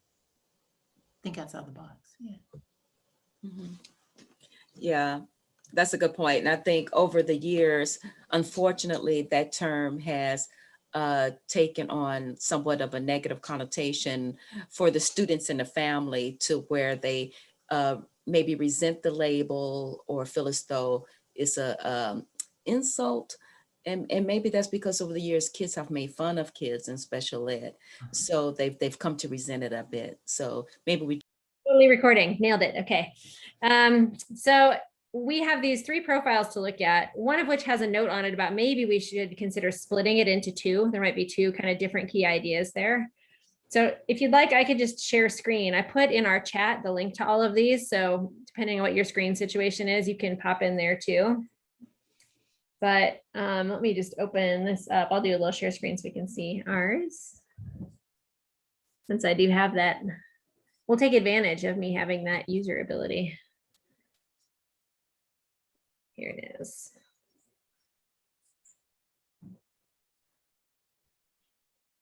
All right. So for Caleb and Hussein, who we were together last time, this first one was one that we created. So these quotes on the left were ones that we had grouped together on our Padlet.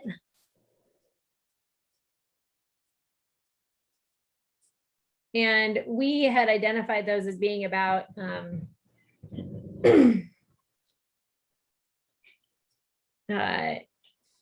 the sort of theme was about identity, but also about like student voice kind of impacting things inside schools. We had notes in our why this is important that led me to write these two things right here. You know, we had this one set of comments that are about like, this quote really tells us that students need access to encouraging and uplifting teachers and counselors. I think Caleb, you'd been the one who brought that quote in before. But then also this student needs to feel some ownership over their learning. And I think this came from the quotes actually that you added, Hussein, primarily. So we could leave this all together and say that there's this student and they have both of these needs. You know, we're trying to create a, for those of you who weren't with us last time, a user profile is kind of where we synthesize some information across from a number of different interviews so that we can have a sort of picture of a type of person that we should be thinking about and designing for. So this is one student user profile.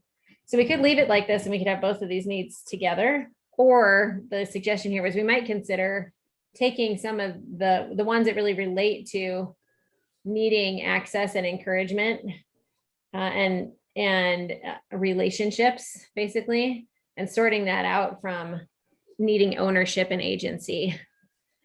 And so I don't know if anyone has thoughts about that, about like, does this hold together? Like when you look at this back to, you know, the prompts that Donnie gave us, does this profile feel like someone who is like a realistic person that either is someone you do know or could be, or would it be more clear if we broke it into two different profiles?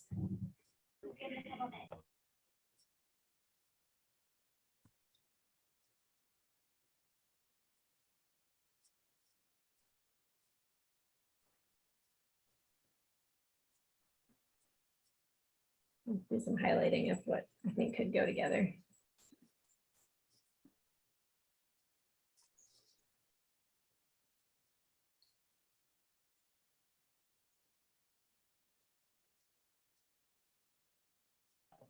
Hey, Gretchen, one of the things is I just have a question. On the last quote, it says the best way to see how a student is doing should be based on how they perform in the classroom and what their teachers say about them.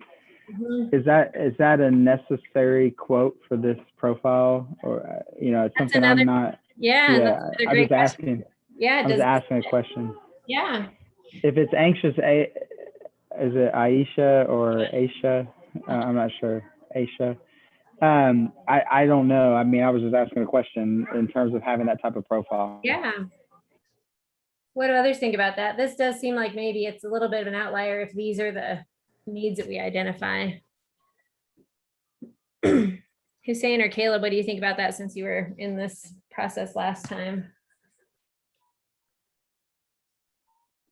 It's not so much about ownership or. You know, overall, as I'm looking here at this, I think that, so I think in part, the first, second, and third paragraphs there that you just highlighted, I think they go okay together because they're talking in a way about, you know, standardized testing. I feel like that relates. Mm-hmm. But I think that, well, it's hard because the second green part there in the quotes, that is kind of a result of standardized testing, but at the same time, I think that that's a bit different. So, I mean, of course, I don't necessarily think the last point there, I think that's almost not necessary. Well, we can, for now, we can move it to, that's what we have this slide for, right? Is like quotes that we thought were compelling, but we don't have a place for them just yet. We could put it there and then we could keep working and see what we think. Does that sound okay to everybody? Mm-hmm.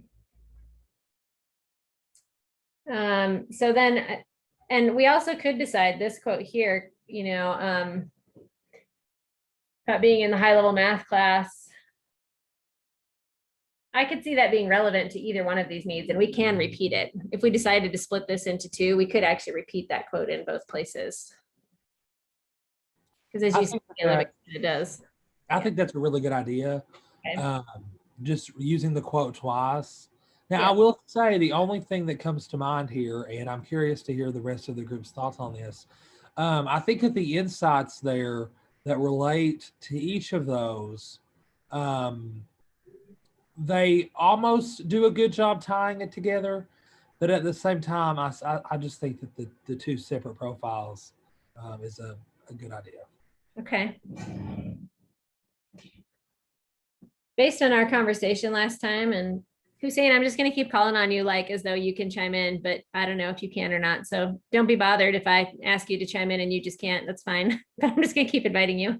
But Caleb and Hussein, who were there last time, do these insights feel like the summary of kind of our conversation when we talked about these quotes? The second one really goes with that other one better that we just kind of took out. Maybe it should go with there. I think that that does a really good job at summarizing, and I guess to me, one of the largest things that this student needs access to encouraging and uplifting teachers and counselors. I really took away from our discussion last week, if I remember, I believe it was last week at least, that student mental health is really important. And I know we talked about that. So really honing in on that in the insights, I think, would reflect well on our conversation last week. Yeah, I agree with that. I wasn't here last week, but I do believe there's two types of people: those getting mental health treatment, those who need it. Which makes it pretty important. Yeah, I'm with you guys on this. I wasn't here, so it's hard for me to kind of come in on it and a different type of experience that I wasn't a part of. But I will say I think it's two profiles. I do. Mm-hmm. And for this set of things, these green ones, which are really about student voice and student ownership, maybe we should just have an insight that's about, I feel like what we talked about last time, and it'd be good to know if this resonates with other students that you all know too, was that ownership is really important, because without it, students don't have good reason to engage, right? Like ownership is related to engagement, is related to learning, is related to like getting yourself ready, for whatever comes after school. And so maybe there's an insight here that's about, ownership of learning, like matters to students and leads to engagement.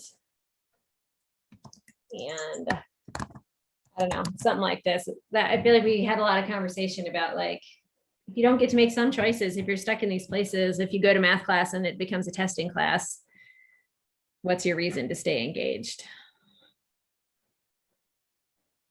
I think, and I know that, I guess last week, correct me if I'm wrong, Gretchen, Meredith was in our group. Is that correct? Yeah, she was last time. Mm-hmm. Okay, I thought so. I remember we had sort of almost like a sub conversation within our discussion on how a lot of times it's like there's a ladder, be it the State Department, the school district, the school, the teacher, the student, and so on. It kind of works its way up.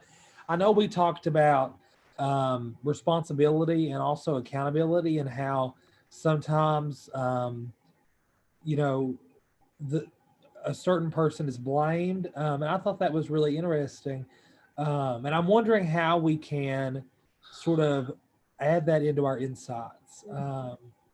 I don't know because I'm thinking about how, when we look at things like standardized testing and how, students might want their math to be more about application to the real world. And this is really where it sticks out to me. That's not necessarily an easy thing to fix. It's a statewide ordeal, and so that's sort of what comes to mind when it comes to that. I get what you're talking about. I do remember that thread of conversation, that sort of blame and judgment coming downward can kind of constrain things, can end up with this math class, right? That's here in this quote. And that then makes it hard for schools to offer the kind of choice and ownership to students that would result in them feeling more engaged in school. Is that close, Caleb? To me, am I on mute? No, I'm good. To me, the word value keeps coming to mind, that from a teacher's perspective, they have to espouse the value in what they're directing. And the student going to the ownership piece has to understand that value in order to have that engagement. Because if they don't think it has any merit that goes to the application in the real world, then there's no incentive for them to put forth the effort. Yep. So there's, Yeah, and I mean, that's really powerful because I was going to mention that's powerful because I feel like that a lot of times when we're working with our students closely, if there's no relevant piece to it, we have kids that just walk away right away. I mean, they just, they don't tell you it, but they're, by their actions, they are essentially declaring that they're not interested. mm-hmm. So I'm adding authenticity and relevance in addition to ownership here, which I think is fair out of the quotes that we have, because this, again, this one about math class is so clear that, you know, they wished that they hoped they were getting access to authentic work, then they got there and found it wasn't, and that was the real disappointment. So I think we're not making a leap to put that here based on what's in that quote.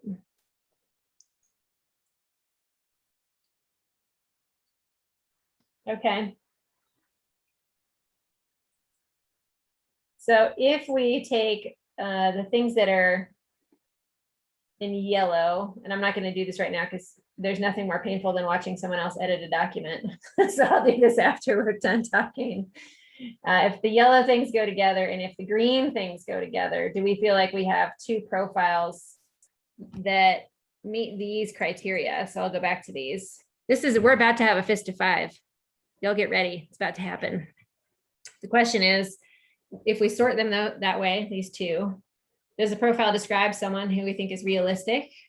Does it seem different enough are they different enough from one another to keep both of them? And do you think it helps us as a coalition to define needs that feel different and important for us to understand? So do we feel that way about these two profiles, fist to five? And I'm not voting because I'm a helper note taker. What's the vote? Like, what's the best match? Is it 5? 5 is like, yes, I'm all the way in. 3 and 4 are like, yeah, I'm in. 1 or 2 is like, I got some concerns, but I'm not going to hold it up. And fist is like these. I'm 5. I'm 5. I'm 4. All right. Hussein, I don't know if you're with us and if you want to vote, but your vote is actually the most important as you're a student, and this is a student profile. Oh, yes, I'm still here. Personally, thinking of a 4 as well. Okay. These feel pretty accurate to you and they feel distinct from one another and helpful. Yes, it's pretty accurate, but I wouldn't say like one person is going through all of this. It's more like different people who are going through individual stuff. Yeah. That's okay. Awesome. Thanks, Hussein. Okay, so I'm going to just put down here that like a little note in our comments.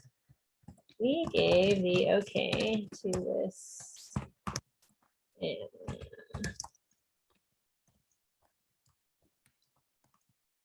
All right, let's go on to our next one.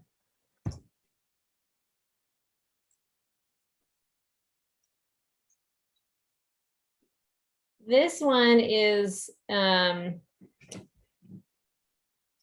student profile, actually not from our group. This is one of the ones that came from another group.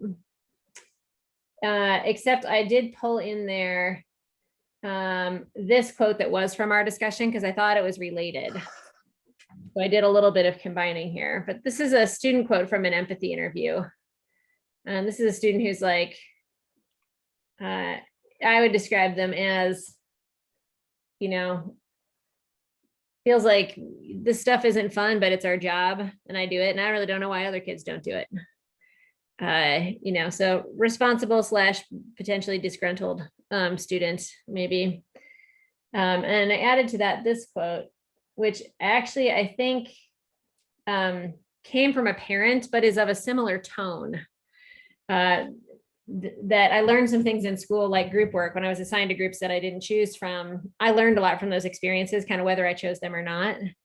And I think there's kind of a theme here of in this compelling needs. The student wants to be ready for adult life. They think they need practice with adult responsibilities, even if those responsibilities are not that fun. They're like, some parts of school are like grown-up life and I should get good at them because it's like what you should learn to get good at. I'm inferring a little bit here and would love others' thoughts about this, but I think students who feel this way often really want to be recognized for their hard work. You know, if they feel like they are getting up early and it's not fun, they want someone to recognize, like, I'm doing some not fun, hard stuff. And I think this student might also need some help understanding why others aren't doing the same. They're expressing that they don't understand why, right? Like, I don't know why they're, the last one, I don't understand why they don't care, which has a little judgment associated with it. But taken without the judgment, it's also that they don't understand why other students aren't doing what they're doing. And they actually maybe do need to come to understand that for school to be a place that feels, you know, good. So first, let's just look at the quotes. Do these feel like quotes that go together? And I don't remember which one of us pulled this student quote. And so I don't know which one of us might have done the interview that got that student quote last time. But, you know, if you did, if you were that person, probably you would know more than the rest of us about whether these coming together would make sense or not. I'll say that I think that they do go well together. I think that, not, as you mentioned, the tone really ties it all together. But also, I think that the needs that come from these quotes describe very well what a lot of students are going through. Because, you know, adult responsibilities are often passed on to students in high school. They have to deal with feeling like, you know, that they're not recognized for their hard work. And also, I know it's difficult for a number of high school students who are dealing with adult responsibilities in their home life. They might not understand why others aren't having to do the same. Yeah. So I think that these connect very well.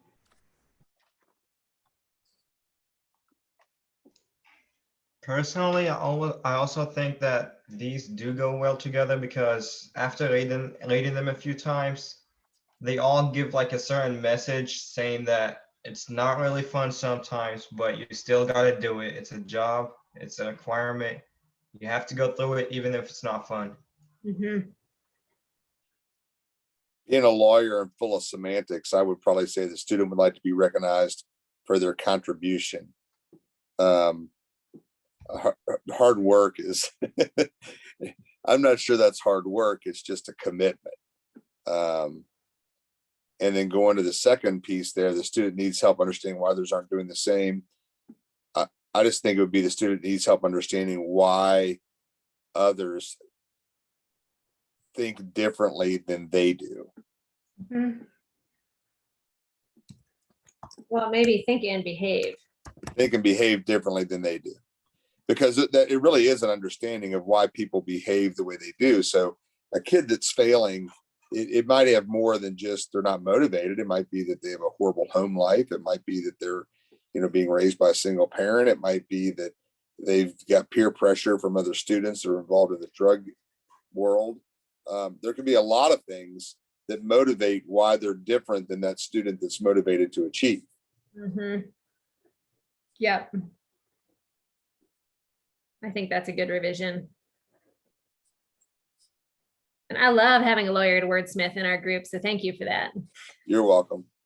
You all are especially good at that work. That's what we do every day. They say we get paid by the word, right? So.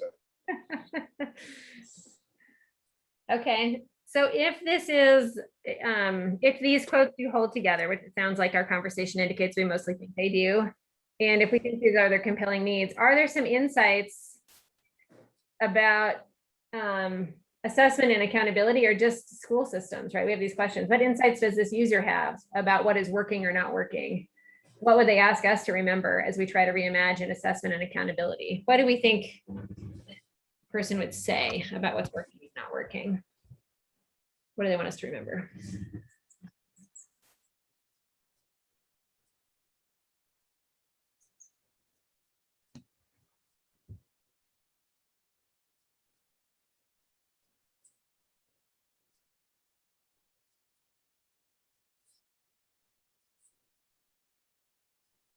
I think the very first insight here that stands out to me is just pulled automatically from the first quote. And I think that that insight is group work and opportunities to connect with people through work, even, you know, people that one might not like to work with. That's really important. And I think that's just a lesson in society on a very large scale that's so important. Um, and then also, I think that it is important to note that just in general, I mean, I know over the course of the past year, we've dealt with the pandemic, and I feel like a lot of the times people have said, well, they've dealt with things because it's been a bad year, and they've said, well, you know, it's just been a rough year on all of us. I think that same grace needs to be passed on all the time, because I mean, just to be quite frank, life is difficult all the time. So those are my two largest thoughts that I have there. I can play on to that too. And I was thinking about, as I was reading that, why there's been such an emphasis in education about project-based learning, because it's not just doing the work, it's also learning to understand how the different roles of each participant weave together. And so when it says learning to work others is important, needs to be offered, supported, I think that goes to establishing roles and responsibilities, which resonates in accountability.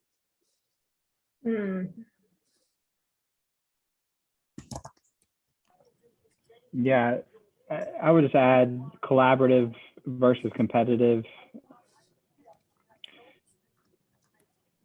If you can hear me okay, the main thing on that is just thinking about if I'm here on track doing the things I'm supposed to do, but if I'm competing, it looks a lot different than collaborating and working towards understanding how to work with others to be successful in whatever business industry that I choose to be a part of. Is me making that word collaborate, does that help with that? It just said work before, but I'm emphasizing now that kind of work. Yeah. Get it? I had one other idea, really thinking about this compelling need, like, well, I got to be ready for adult life. It's not all fun, but like, I got to be ready.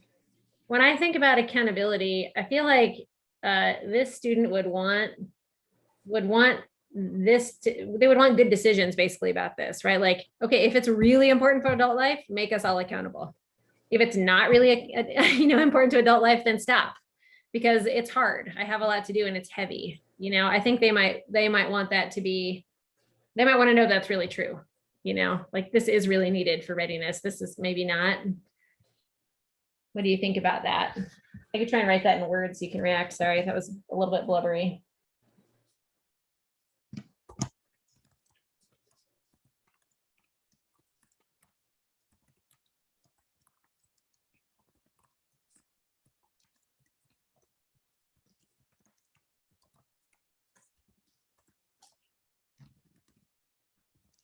Yeah, I mean, that's like saying get rid of the waste that we don't need. There's things that you have to do that in schools that right now maybe aren't even at all relevant, and sometimes provide, maybe it's more about a task and completion of a task than it is about making an actual readiness completion. So I think I'm gonna suggest in that last word there, and I understand that in the middle, the compelling needs, it talks about the student wants to be ready for adult life. But I would go with, if something is actually important to life readiness, because a lot of adults don't act like adults. Yep. I'm good with that change. I mean, I know a lot of adults that It may be adults on age, but that's the only reason they're adults. I also know a few of those adults. Yeah. I represent many of them. Hussein, what do you think about that? Does that seem like the sentiment that a student like this would have? Yes, it does seem like a sentiment that a student will have. Mhm. And where I got that, Gretchen, is that, and Houston will relate to this, but you know, when I was a school board member for 22 years, our mission statement was every student will be college, career, or life ready.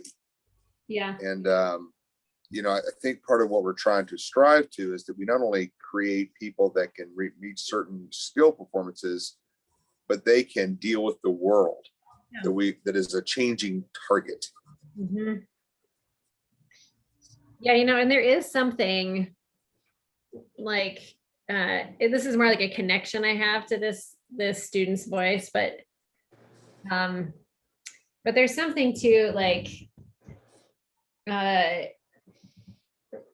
if you have a certain student who is willing to be like incredibly compliant at school, but what school asks them to do does not correlate with being, you know, life ready, they actually can be really underprepared for life. You know, there are some kids who really win at school and then really struggle elsewhere because of that difference.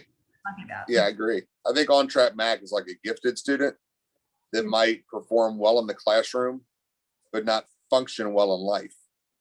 And that's why I think that life readiness piece is so important. It's so much more than just the schooling portion. Mm-hmm. Well, and from a systems view, right, like an accountability and assessment view, we really want schools to be accountable to life readiness. And we recognize that, you know, MAC has a lot of academic readiness and don't push MAC into complying with things that are going to prevent them from having life readiness. We've had this discussion in the chamber because people can be brilliant and have no concept what it means to be a good citizen.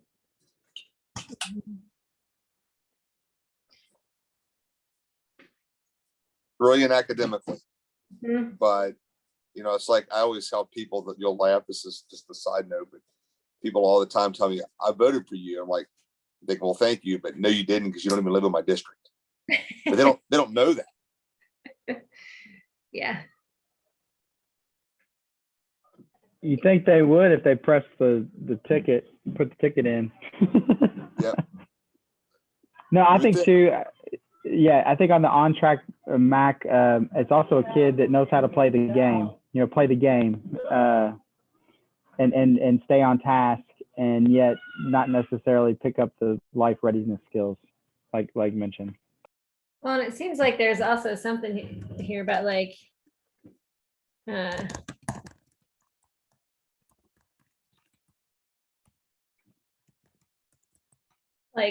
know, if we have students who are good at playing the game, like this is kind of what this implication is here, right? Then make sure the game is aimed in the right direction, right? If I'm good at the game of school and that doesn't actually prepare me, that's a big problem. So there's maybe something about that language in there.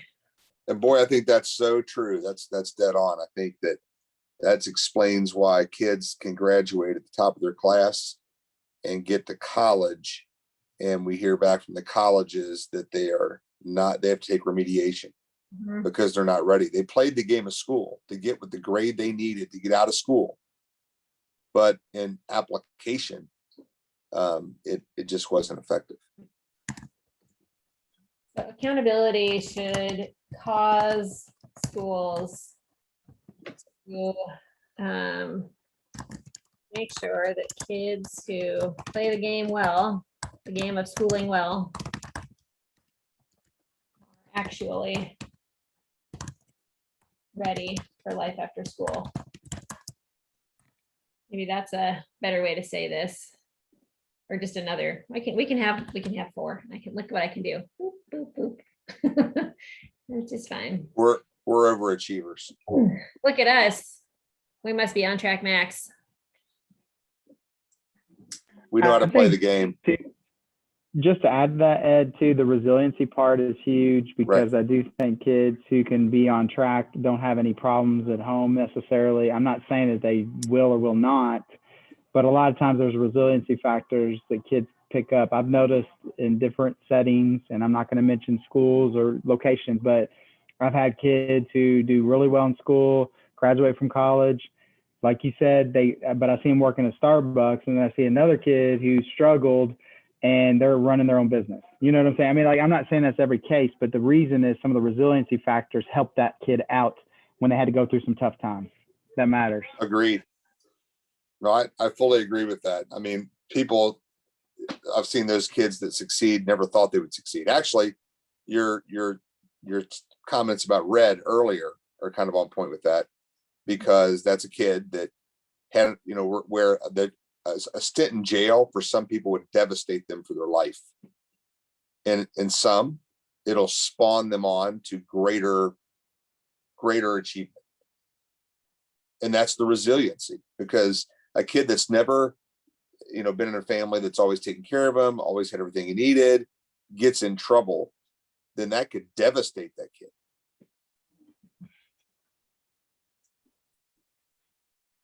So I'm going to make one suggestion here, which is just a formatting one, which is, I think I want to include both of these, but I think I might put this one as like a parenthetical underneath the other one.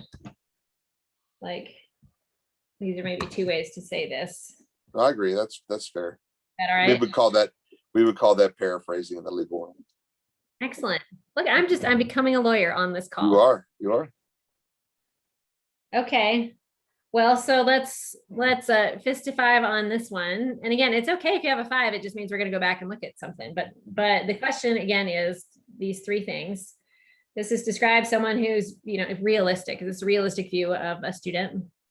Does it seem different enough from the other student profiles we created previously to keep both of them?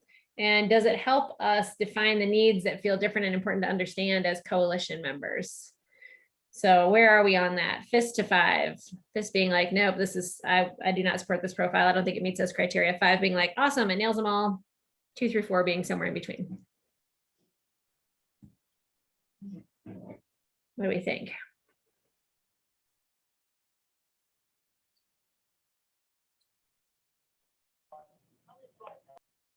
I'd say 4 for me. Okay. Thanks, Houston. I think I would say 4 as well. I think, and I'm a hard grader. When I say I'm a hard grader, I feel like there's some ways to strengthen what we're saying. That's why I made it a 4. I do think it touches on all the points that are relevant, but I think that in trying to craft the right wording to make the expectations fit, we could probably polish that up. Here, if you want to get in and take a crack too, feel free to get in and do some editing. I just shared the link. No. You're doing a remarkable job. I'm good at it. I'd be happy to have you do it. So I think you're doing tremendous. All right. But I do want the language to be as clear and tight as it can be. So the reason I say that, Gretchen, is just the way that we all, in a collaborative way, have added and strengthened the commentary. I mean, it's not been like, dang, that's it right there. It was like we all had a piece in that. I got you. I'm gonna have to go with a 4 as well. And I just think a 4 fits well here. At first I was thinking 5. But also these topics, though they relate, are like when I look at the compelling needs, I feel those are somewhat different, but at the same time, I think it does a relatively good job at tying everything together. Okay. Hussein, how about you? How do you feel about this profile? You think it's a strong profile that we should put forward? Honestly, at first, just like Caleb, I was thinking of a 5 since it is different and it really defines someone who can walk through it. And it defines some things that are important for us to understand. But after hearing the perspectives of the Caleb and the others, I'm going with a 4 since now that I'm like taking a double, triple look on it. Okay.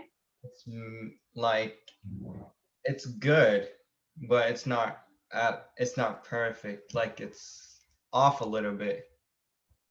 It's not off a lot. I think you're right. I just think we're kind of in a time crunch too. I was looking at my watch. I know we've got just about 5 more minutes, but I just think it's one of those things that sometimes you can do this kind of work and set it down, and when you come right back to it an hour later, it just clicks for you.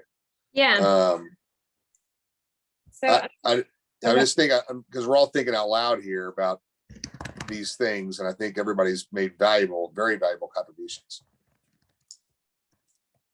I'm just going to say at fours, we're still moving it forward, but we're saying some language could be tightened, which I think means if someone has an opportunity to come back to this, we would welcome them sharpen a little bit. Correct. Okay. All right. Let's move on to our third one. This one came from a different group, but had some similarities to things that we talked about in our original group. But for now, we'll look at these quotes and see. We'll start here. Do we think these quotes hold up together? Another group took lead on grouping these. And I will just say one thing that is a little confusing here is that this first quote is from a parent about their kid, but this is a student profile. But if it's here, it's because the group felt like it reflected something that is also a student need. And they didn't have a student quote that reflected that same thing. So I think they included it here less because it's about the parent getting a report card, but more about this, that their son feels hopeless. He doesn't like it. What he does do well is when he's tinkering and building. School isn't set up for that. So actually, I think one thing we could suggest is removing this first part of the quote because it's not as relevant to this, to the rest of this profile. I'm just going to shade that to come back to.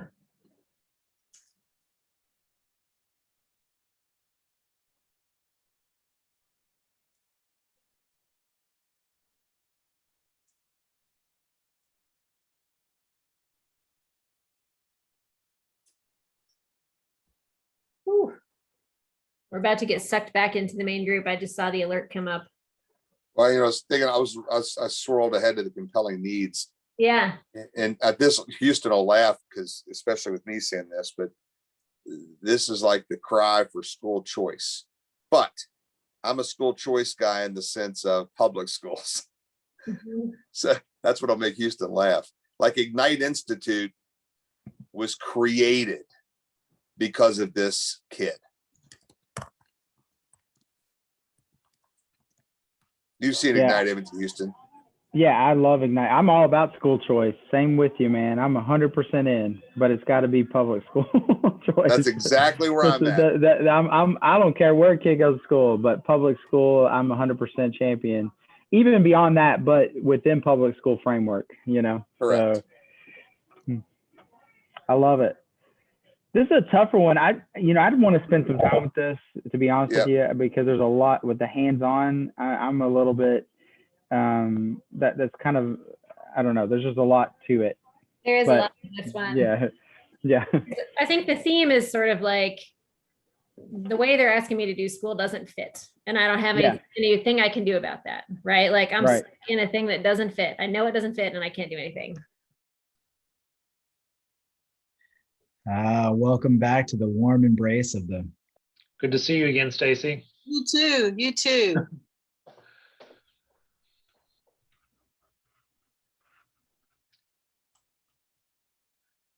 So our job is to talk about roses and thorns. Yes. Is that right? Does anybody know what group? Oh, we're 8. Okay.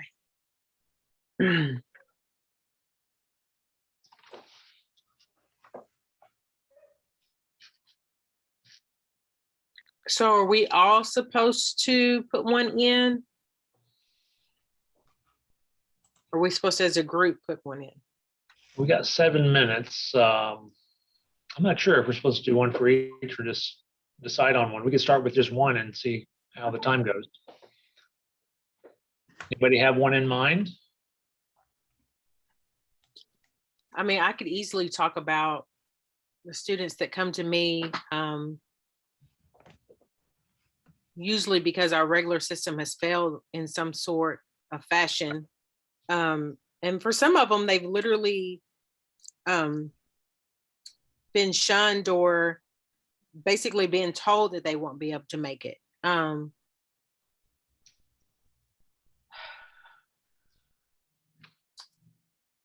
Because they are academically behind, and instead of sometimes us going above and beyond to help the student get caught back up, we just say you can't make it.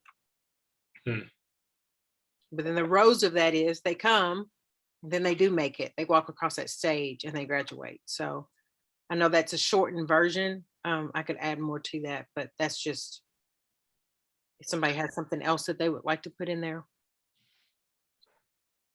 Not necessarily. I was thinking of something similar though, Stacy. I was thinking of maybe not a particular high school student, but it's similar to what you were saying, where challenges with performance and grades, and they struggle, and trying to help them recover credit and to complete work and reaching standards before the end of the school year for graduation. In that process, where sometimes it works out very well for students, and sometimes there's struggles where we may have to go beyond and give extra assistance, something afterwards. But yours as an individual one, if you have a personal one, I think sounds like it might be a stronger one.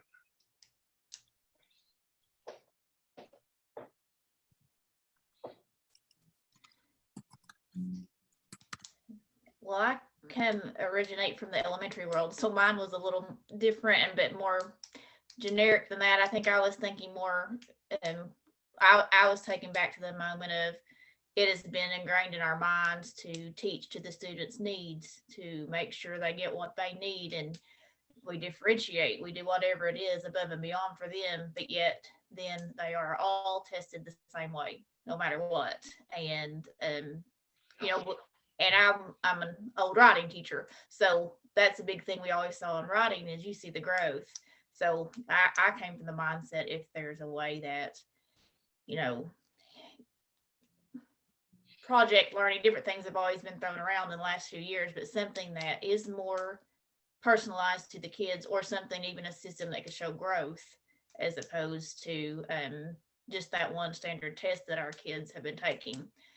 That was the thorn. But then the rose of that is, even though, you, where we're from, you argue, do you teach the test or not? A lot think if you do well, you've taught the test. But in reality, if you are teaching the content, if you're teaching the standards, and your good quality stuff is going out, ideally, they're going to get what they need for the test instead of teaching it. But that's kind of where I was stemming from, and something more individualized for the kids, or something that would show growth, not just one standard thing.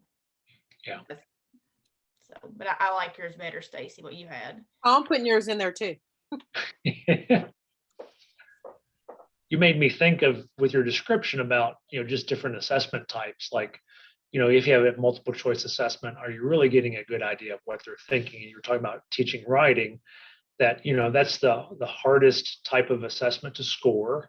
It takes so much time and energy to do that, but you can really tell whether or not, if they write for you, you can get whether or not they really understand, or where they might have some small misconceptions or mistakes in their thinking. I've always been a big advocate for writing, for that purpose, because even now, obviously with your smaller kids, we know they're not ready to always get their thoughts onto paper like that. But if you truly want to know what they know, have them write about it. And I think a lot of adults aren't comfortable with it. Oh yeah. So they don't push their kids for that. I don't know. Do you remember the old test that used to give you a breakdown of each standard and where your kids did for each of the standards? So at least I knew I did well with algebra, but geometry, I did not. My students didn't get it with those standards. Like, you get nothing. I just get your score that says, hey, you're a novice. Well, that's great, but where is she? Like, where does she need help? Where does she need the individualized help? So I definitely resonate with that. Now, to add to that, principals are losing their jobs because of what you just said. you moved that student 2 or 3 grade levels from what they came to you, but because they're just a novice, I get no credit for that. And I've argued forever what is proficient for one child isn't for another. They show growth, they grew leaps and bounds, but it's still not enough in the eyes of those that created the test. And that's heartbreaking for those that's out there working with those kids and seeing the change that they've made and where they've come from. And actually, for some of our proficient students, we're really not doing enough for them either to make them grow. We're keeping them stagnant year after year because you're proficient. I don't need to do anything with you. You're good. But no. Or they do throw the growth component on there, and you're like, well, they're distinguished. We can't get any more points there, so they're good. We're just going to focus on these kids, and it's really unfortunate. Yeah,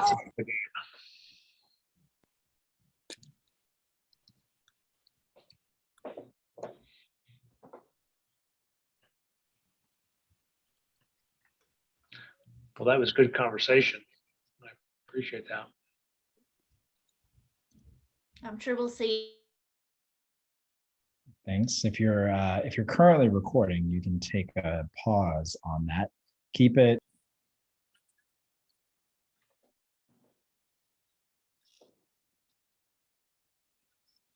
So I guess our first job is to decide whether to merge or separate. Is that right? Yes.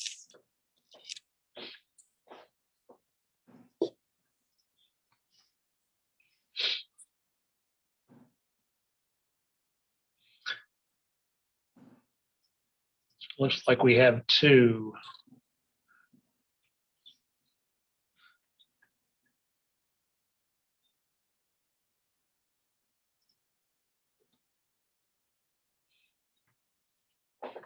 You all want to go through those together?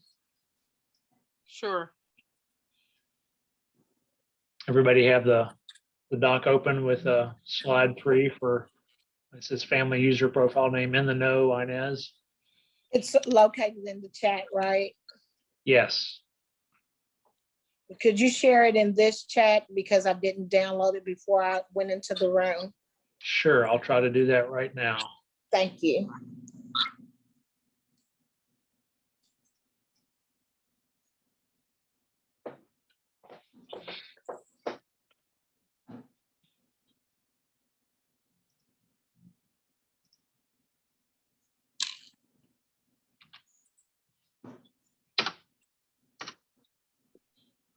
Yeah, I think that's it. Rhonda, Okay, I got it.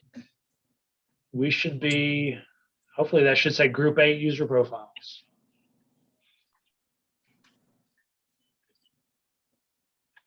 Heather, are you good with that?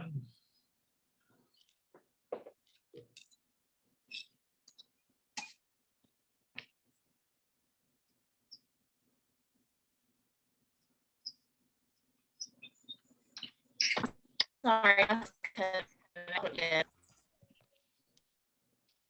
Oh, no problem.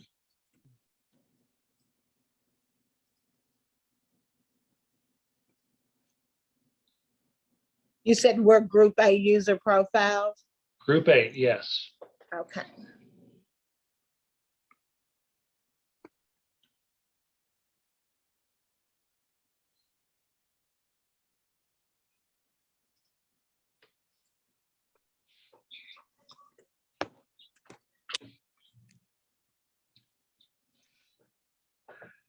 So how are we gonna divide it up?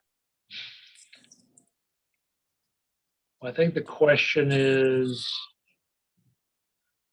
about combining or separating the profile, or leave them as is.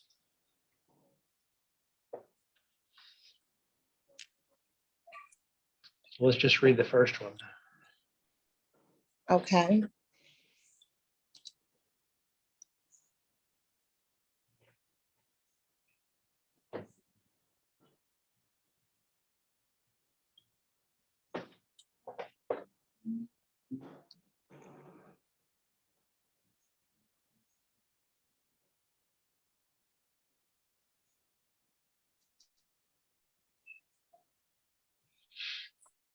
Sounds a lot like communication. Right. But was it comparability? Because on the empathy questions, that wasn't one, right? So it started out comparability because that was a question that was asked that generated this response. And then it turns into communication. Is that how it works? You know, I'm not sure, Stacy.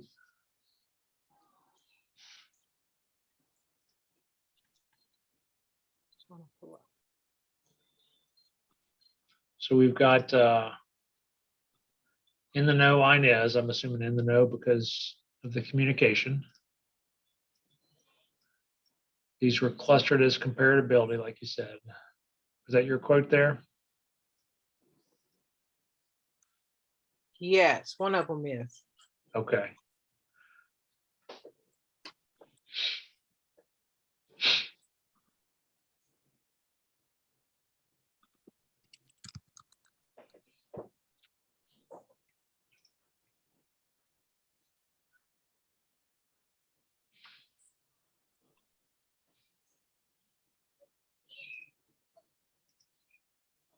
I'm gonna go ahead and read the second one and just kind of get a feel for that one too.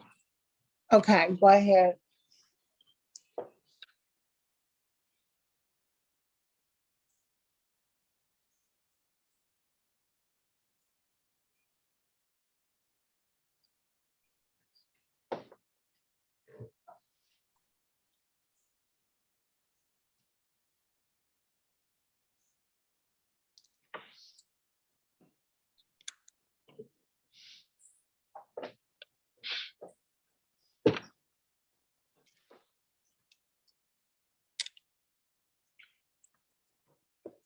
I don't think I'm on the right one. Does it talk about communication? Hold on a minute.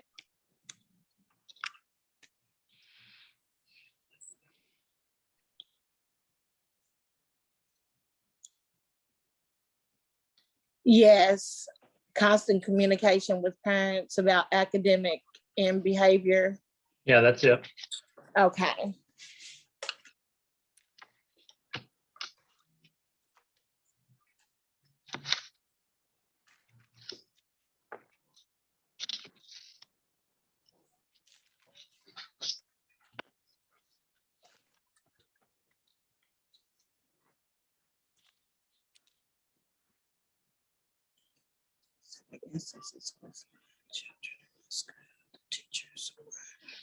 Doing home visits.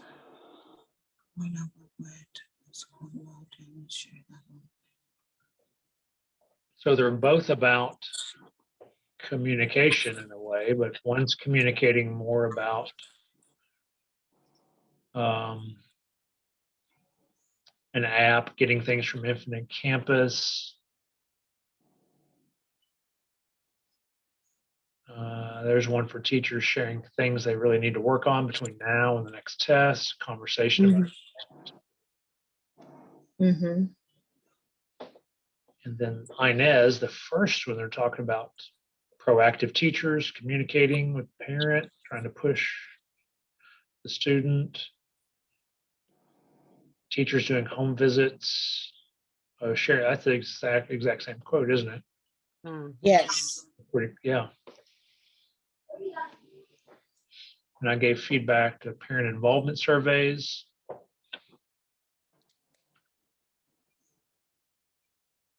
makes me wonder. Feedback is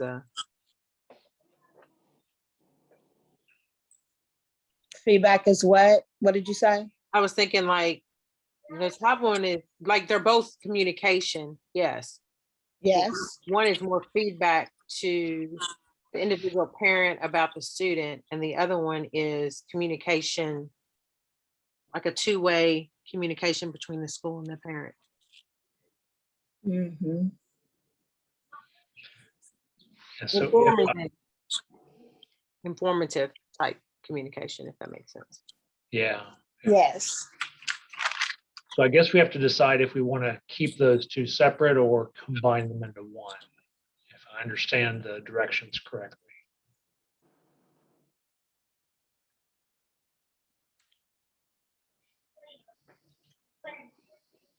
Do you think it would be better to combine them into one? Yeah, I'm not sure if there's a better or a, or a worse decision on that. I just, Yeah. they do seem fairly similar. Mm-hmm. One of the quotes is exactly the same. Mm-hmm. So combining those two would take out the repetitiveness. Well, yeah, if it's just redundant, I'm just wondering, staying informed about their child's progress was one compelling need. Mm-hmm. And then Mm-hmm. about multiple modes of communication with schools, how students are doing, just-in-time data, personalized conversations. It's like it's communication, but it's still two different groups within communication. Uh-huh.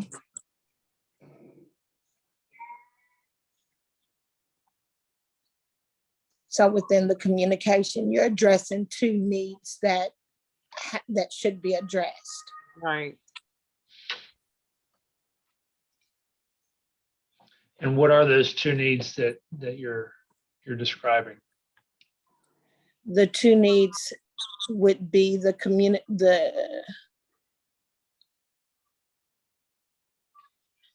communication with the parents about the updates on their phones with their kids, and also the proper way in which to communicate for them, what works better for them. And then also with the work, the type of work that the child needs to have or to improve their academic needs.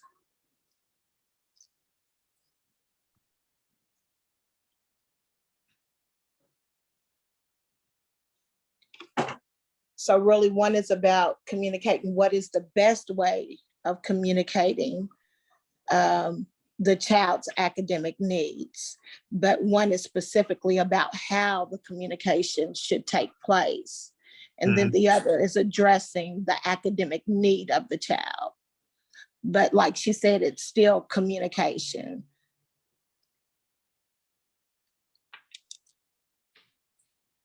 So I've been here for like 3 seconds and already so excited about what and how you're approaching this task. Nothing on there is sacred.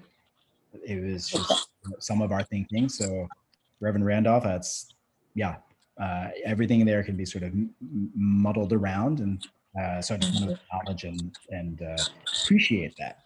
Any questions? I don't want to interrupt your flow, but I just want to be here for any questions before I jump back out. We were just deciding on if it should stay in two separate means of communication, or if we should combine it into one. Very good. Okay, that's a team conversation. Ping me or come out into the main room if you need anything. Thank you. I feel they're very similar, but then I was flipping back through my notes from last week, and I think we forget, like, how can we avoid the one person profile? So that's why I'm a little bit hesitant to automatically say merge them, because they are two different directions, but there's still communication overall, I feel. Yep. Yeah. I think if we could find a way of merging them by addressing both of the needs, it would take some of the wordiness out of it.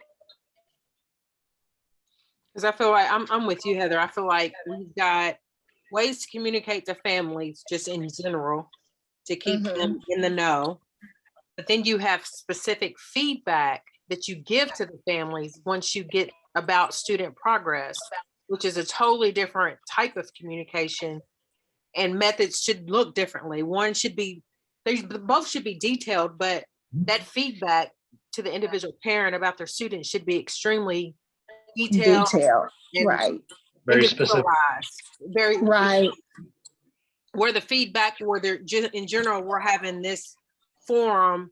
These are the modes of communication that I'm sending out to let everybody know what's going on and to be in the know with the school, what's happening with the school. Yeah. Or So my if So if I understand you correctly, like one of them would be like just general communication, like your child completed their homework or didn't complete their homework. The other one is about, we got to work more on this specific skill or this specific topic. I got you. That sounds really good. So in the know, Inez, that's going to be our one for is being informed. Because I think we get to kind of, refine it a little bit if I saw the directions correctly. Okay. And you guys, I was at a dental appointment last week, so some things I'm playing catch up on. No problem. No, don't worry. Thank you for being understanding. So the directions just say finalize the quotes. We can combine quotes, sort them out, go back and get more quotes if we want.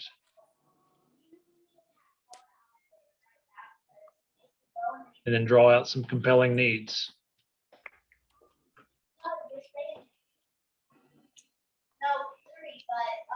Okay. So a compelling need is having specific detailed feedback about my child's progress. Would that be for Inez or would that be for Contessa? Which Inez. one? Okay, which one do we want to, which one is it's going to be the general information, the general communication? Oh, that would be the other one, right? Yes.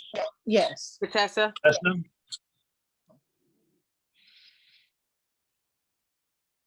Yeah, Contessa talks about like the Remind app and ways of communication that goes out to everyone. Yeah, we might need to, one of the quotes though talks a little bit about 2 or 3 things she really needed to work on before the next test. Conversation about the test, but also very specific about critical areas you can focus on. Maybe that quote we move to the other one. It's already it's in both of them. So that take it, yeah, we'll just take it out of that one completely. Sorry. Yep. Sounds good. I keep forgetting about that being there.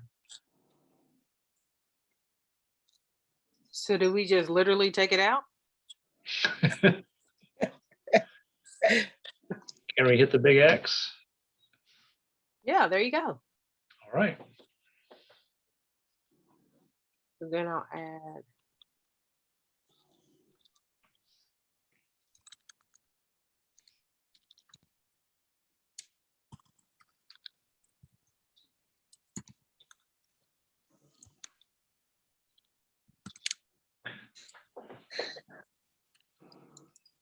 We're doing the compelling needs for Inez now. Sounds good.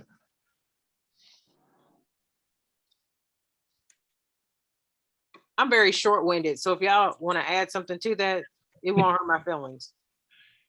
How about we add something about communication to what maybe the parents can do, some type of actionable stuff. Like sometimes as teachers, we give information about, you could work with your child doing this at home. I don't know, maybe just a suggestion.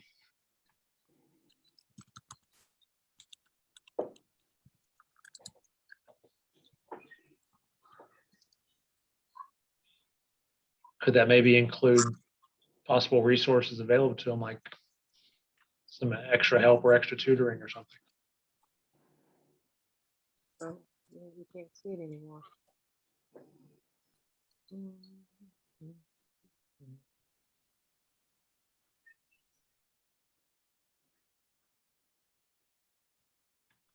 Let me delete that.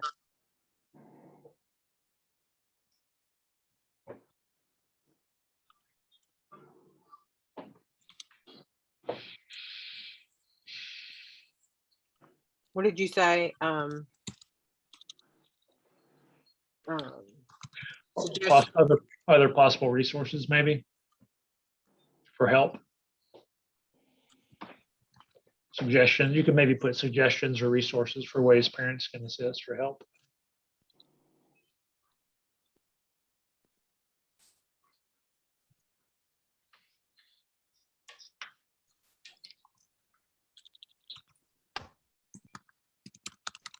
Yeah, that sounds good.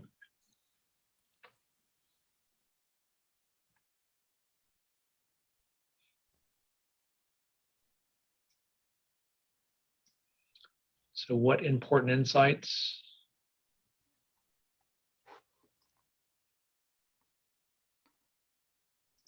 What do we want to put there? Well, obviously they felt that them giving feedback on the survey that their voice was heard because they said they saw a change. So I feel like that's a positive thing, and that they're like, hey, they listened to that. And so maybe getting more people involved, like with things like that. So asking for input Mm-hmm. and then listening to the input once you ask for it. Mm-hmm. And then effective feedback on student progress.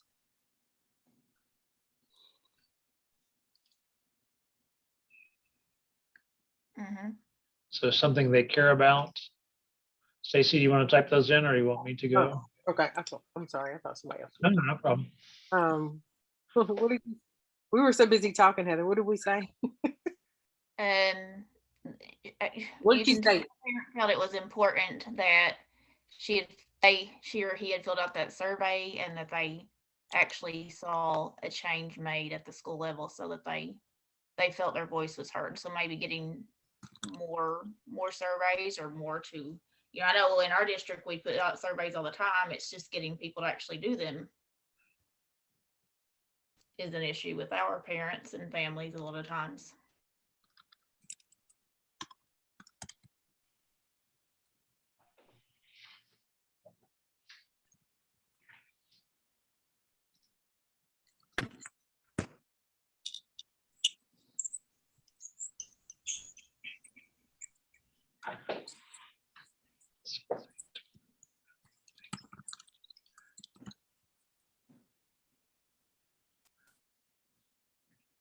You had anything that's not working on here?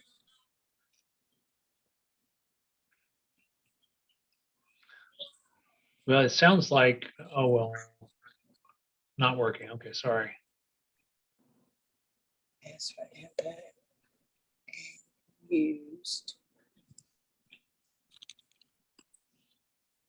Asked for and used. Oh, not really a lot of talk about that, is there? No, but I think that reimagine goes back to what we were saying earlier, Heather, with the specific feedback based on test results. Mm-hmm.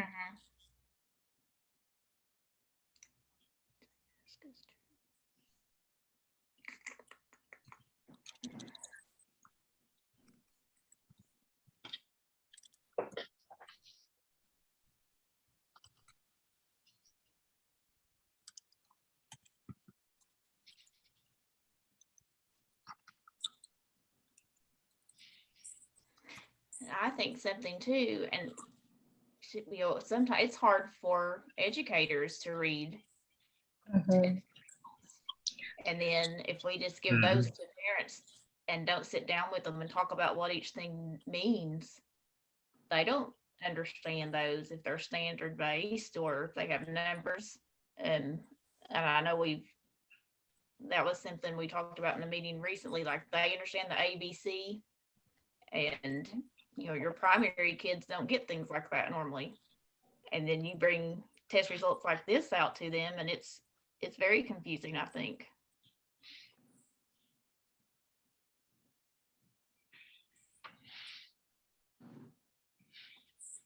Did that capture what you were saying? Mm-hmm. I think so. I'm curious as to what this person, that first part said that they were actually trying to push her more. Like, it almost makes me wonder, at first, did she think it was something negative? And then as they got into the conversation, the parent realized, or were they on top of it the whole time and the parent was good with that? It's almost. No, she was good with it. Good with it. I only Okay. know because it was mine. She was actually very excited because I asked that question, like, are you upset that they're giving your child more work to do? Mhm. She was like, no, because they're actually pushing her beyond her grade level. Gotcha, that's great.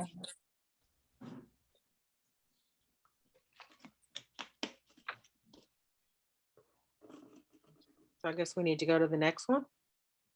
Yeah, sounds good.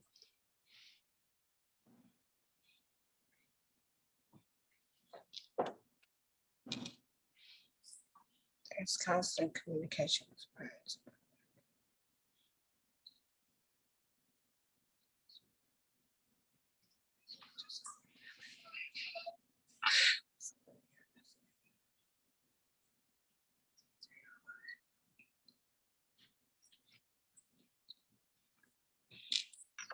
What's under compelling needs looks pretty solid, doesn't it? Right. Yeah, it looks straightforward.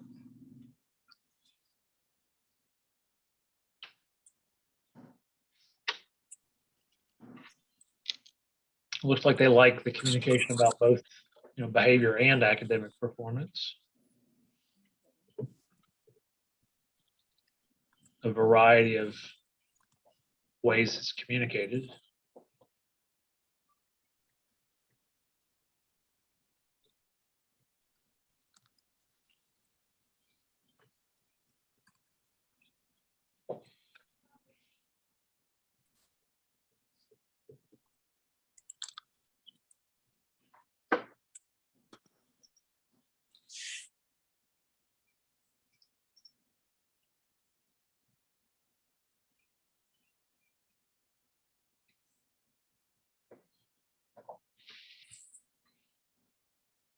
I don't see anything not working, do you?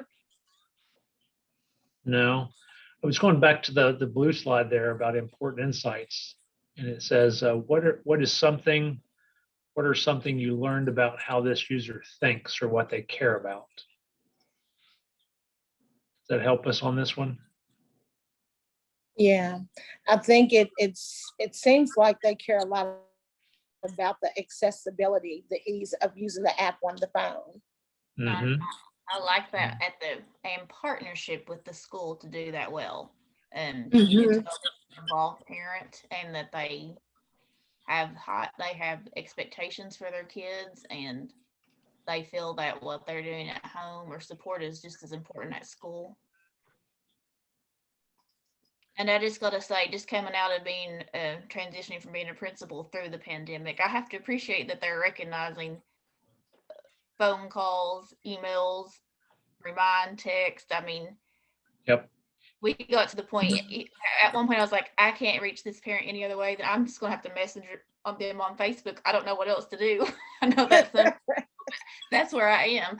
So well, whatever works. Yeah, you would still get, well, we've not heard anything from the school, and you're like, we put it on Facebook, we put it on the school Facebook, on the messenger, on a text came to your house. They had remind you. What else could we do?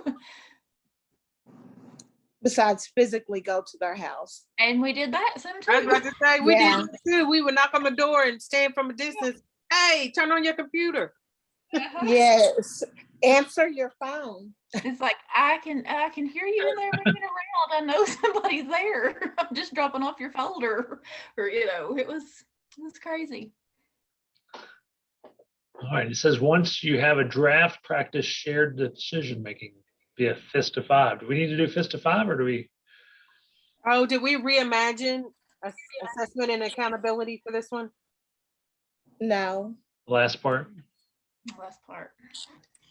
What would they ask us to remember as we try to reimagine assessment and accountability? I think the variety of modes of communication. Mm-hmm. To share the results. And to share specific personal information. actionable information, I guess, maybe for a parent. And is this something like way down future based, just like they bring progress reports can come to them through email, or you can set it on the Remind app that they can get test scores. They have their own username and password to log in, just like Yeah, ways to find it. Yeah, to ways to find it, just like leave they it. did with Parent Portal. Yeah, that's, or it needs to be understandable so they can kind of, whatever information they get, they can really clearly understand Absolutely. Right. where my kid is doing well. Here's where my kid is struggling. I think a lot of parents get how to get there, but they're not understanding how all the information is distributed on the app.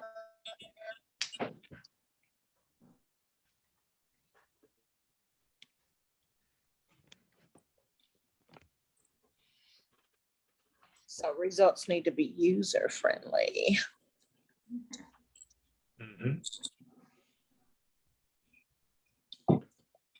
I said student and parent. Is that okay? Yes, that's fine. I think that's very important. Oh, absolutely. Yeah. Yeah, it's got to be useful to the student, doesn't it? Yes. I think I'm with you, Matthew. I think we've already done the fist to 5, right? Yep, I give it a 5. Let me see. Is there anything that we have typed that anybody disagrees with? Speak now or forever hold your peace. That's pretty intimidating, Stacey. We wouldn't want to go against you on that one.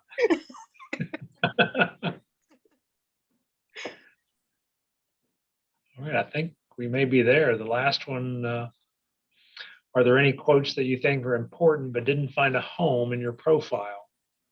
I don't think so. Yeah. All we did was we deleted one that was duplicated. Right. Do we need to, are there any quotes that need to be added? You got 8 minutes. Okay. Excuse me. So I guess we could go back and look. If I can find that link again. Is it the listening tours? I'll put it in the chat. Yeah, I see it right here too. I'll look at the Spanish language tour just to see what they have on communication.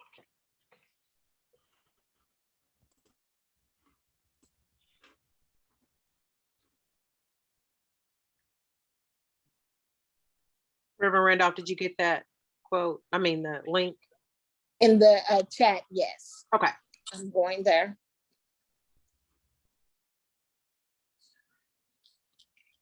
I got it.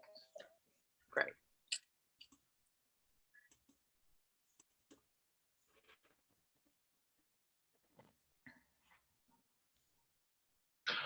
Oh, from there may be one quote here in the Spanish language listening tour.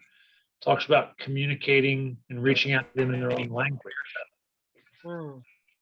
We could, let me cut and paste that little piece.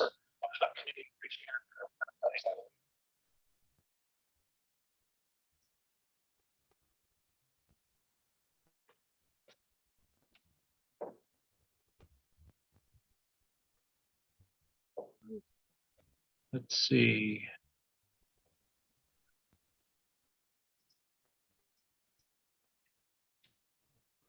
Let's see.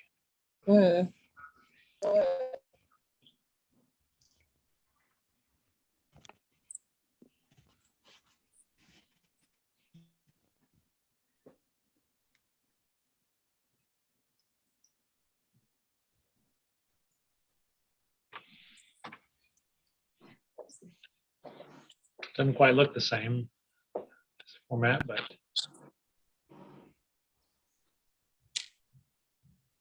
is that okay to add on there? One okay with that?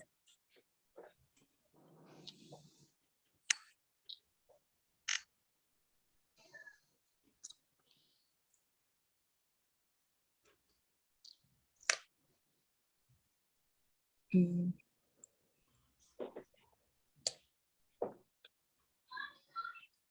Yeah, I think that fits there nicely, especially with that last part in language. And I mean, Reimagine. it might be more talking, it could be ELL language, or as we were saying, you know, educators, we have our own lingo and everything has an acronym. So True. Should we maybe add a word there to reimagine, use a variety of modes of communication, or something there with home language or something? I don't know. I'm just trying to think through.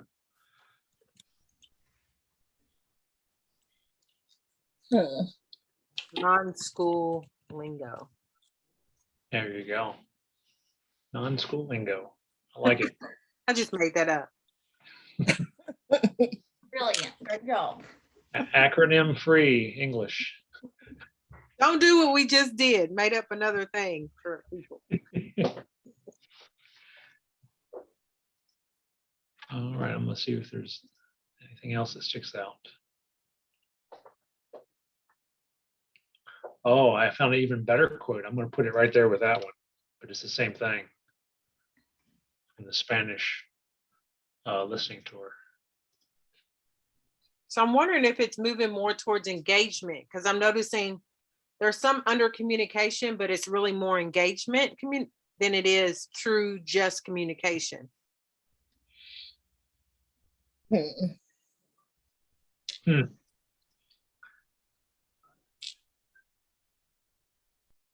That's a really good question. Mm-hmm. To be engaged, so we have to communicate well. But would that be under the title engagement? Because there is an engagement one as well. Yep. That's a good question. Get this quote here.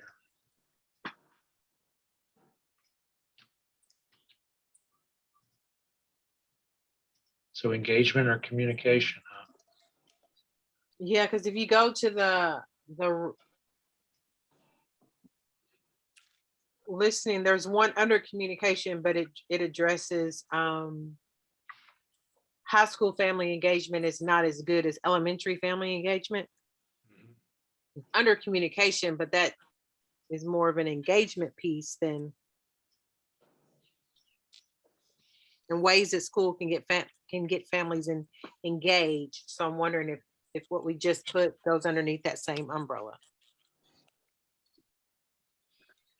Put them under the same umbrella? That's what I'm wondering if like Yeah. what you just put and this one goes underneath communication/engagement umbrella. Yeah, I think we could do that. At the beginning of that first slide, their why, it says Contessa and Inez do feel in the loop. They experience the system as doing proactive outreach to them. But I think by adding some of those things, then that could be an easy way to distinguish from like a communication or an engagement if you took it more that direction. You definitely have two different profiles.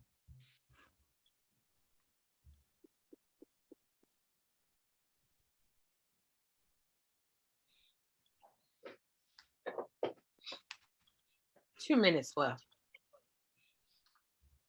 So I guess we still have to think, do we just want to keep them separate? Is that what you're saying? Oh, you mean either add it or leave it? Well, Contessa and Inez, do we still want to keep them?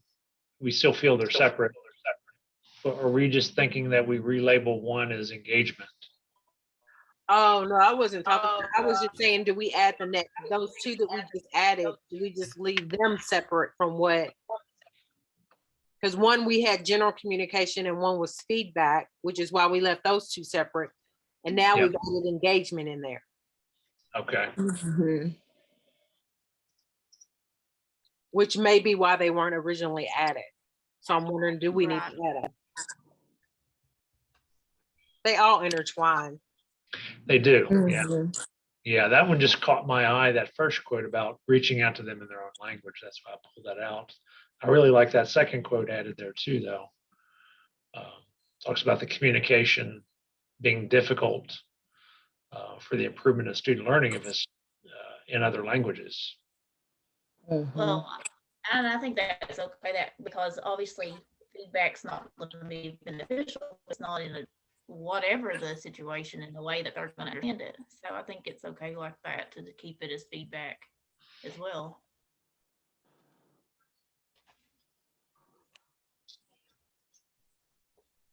I'm still at a 5. So leave everything as is. Everybody's good with that? I'm good with that. I'm good.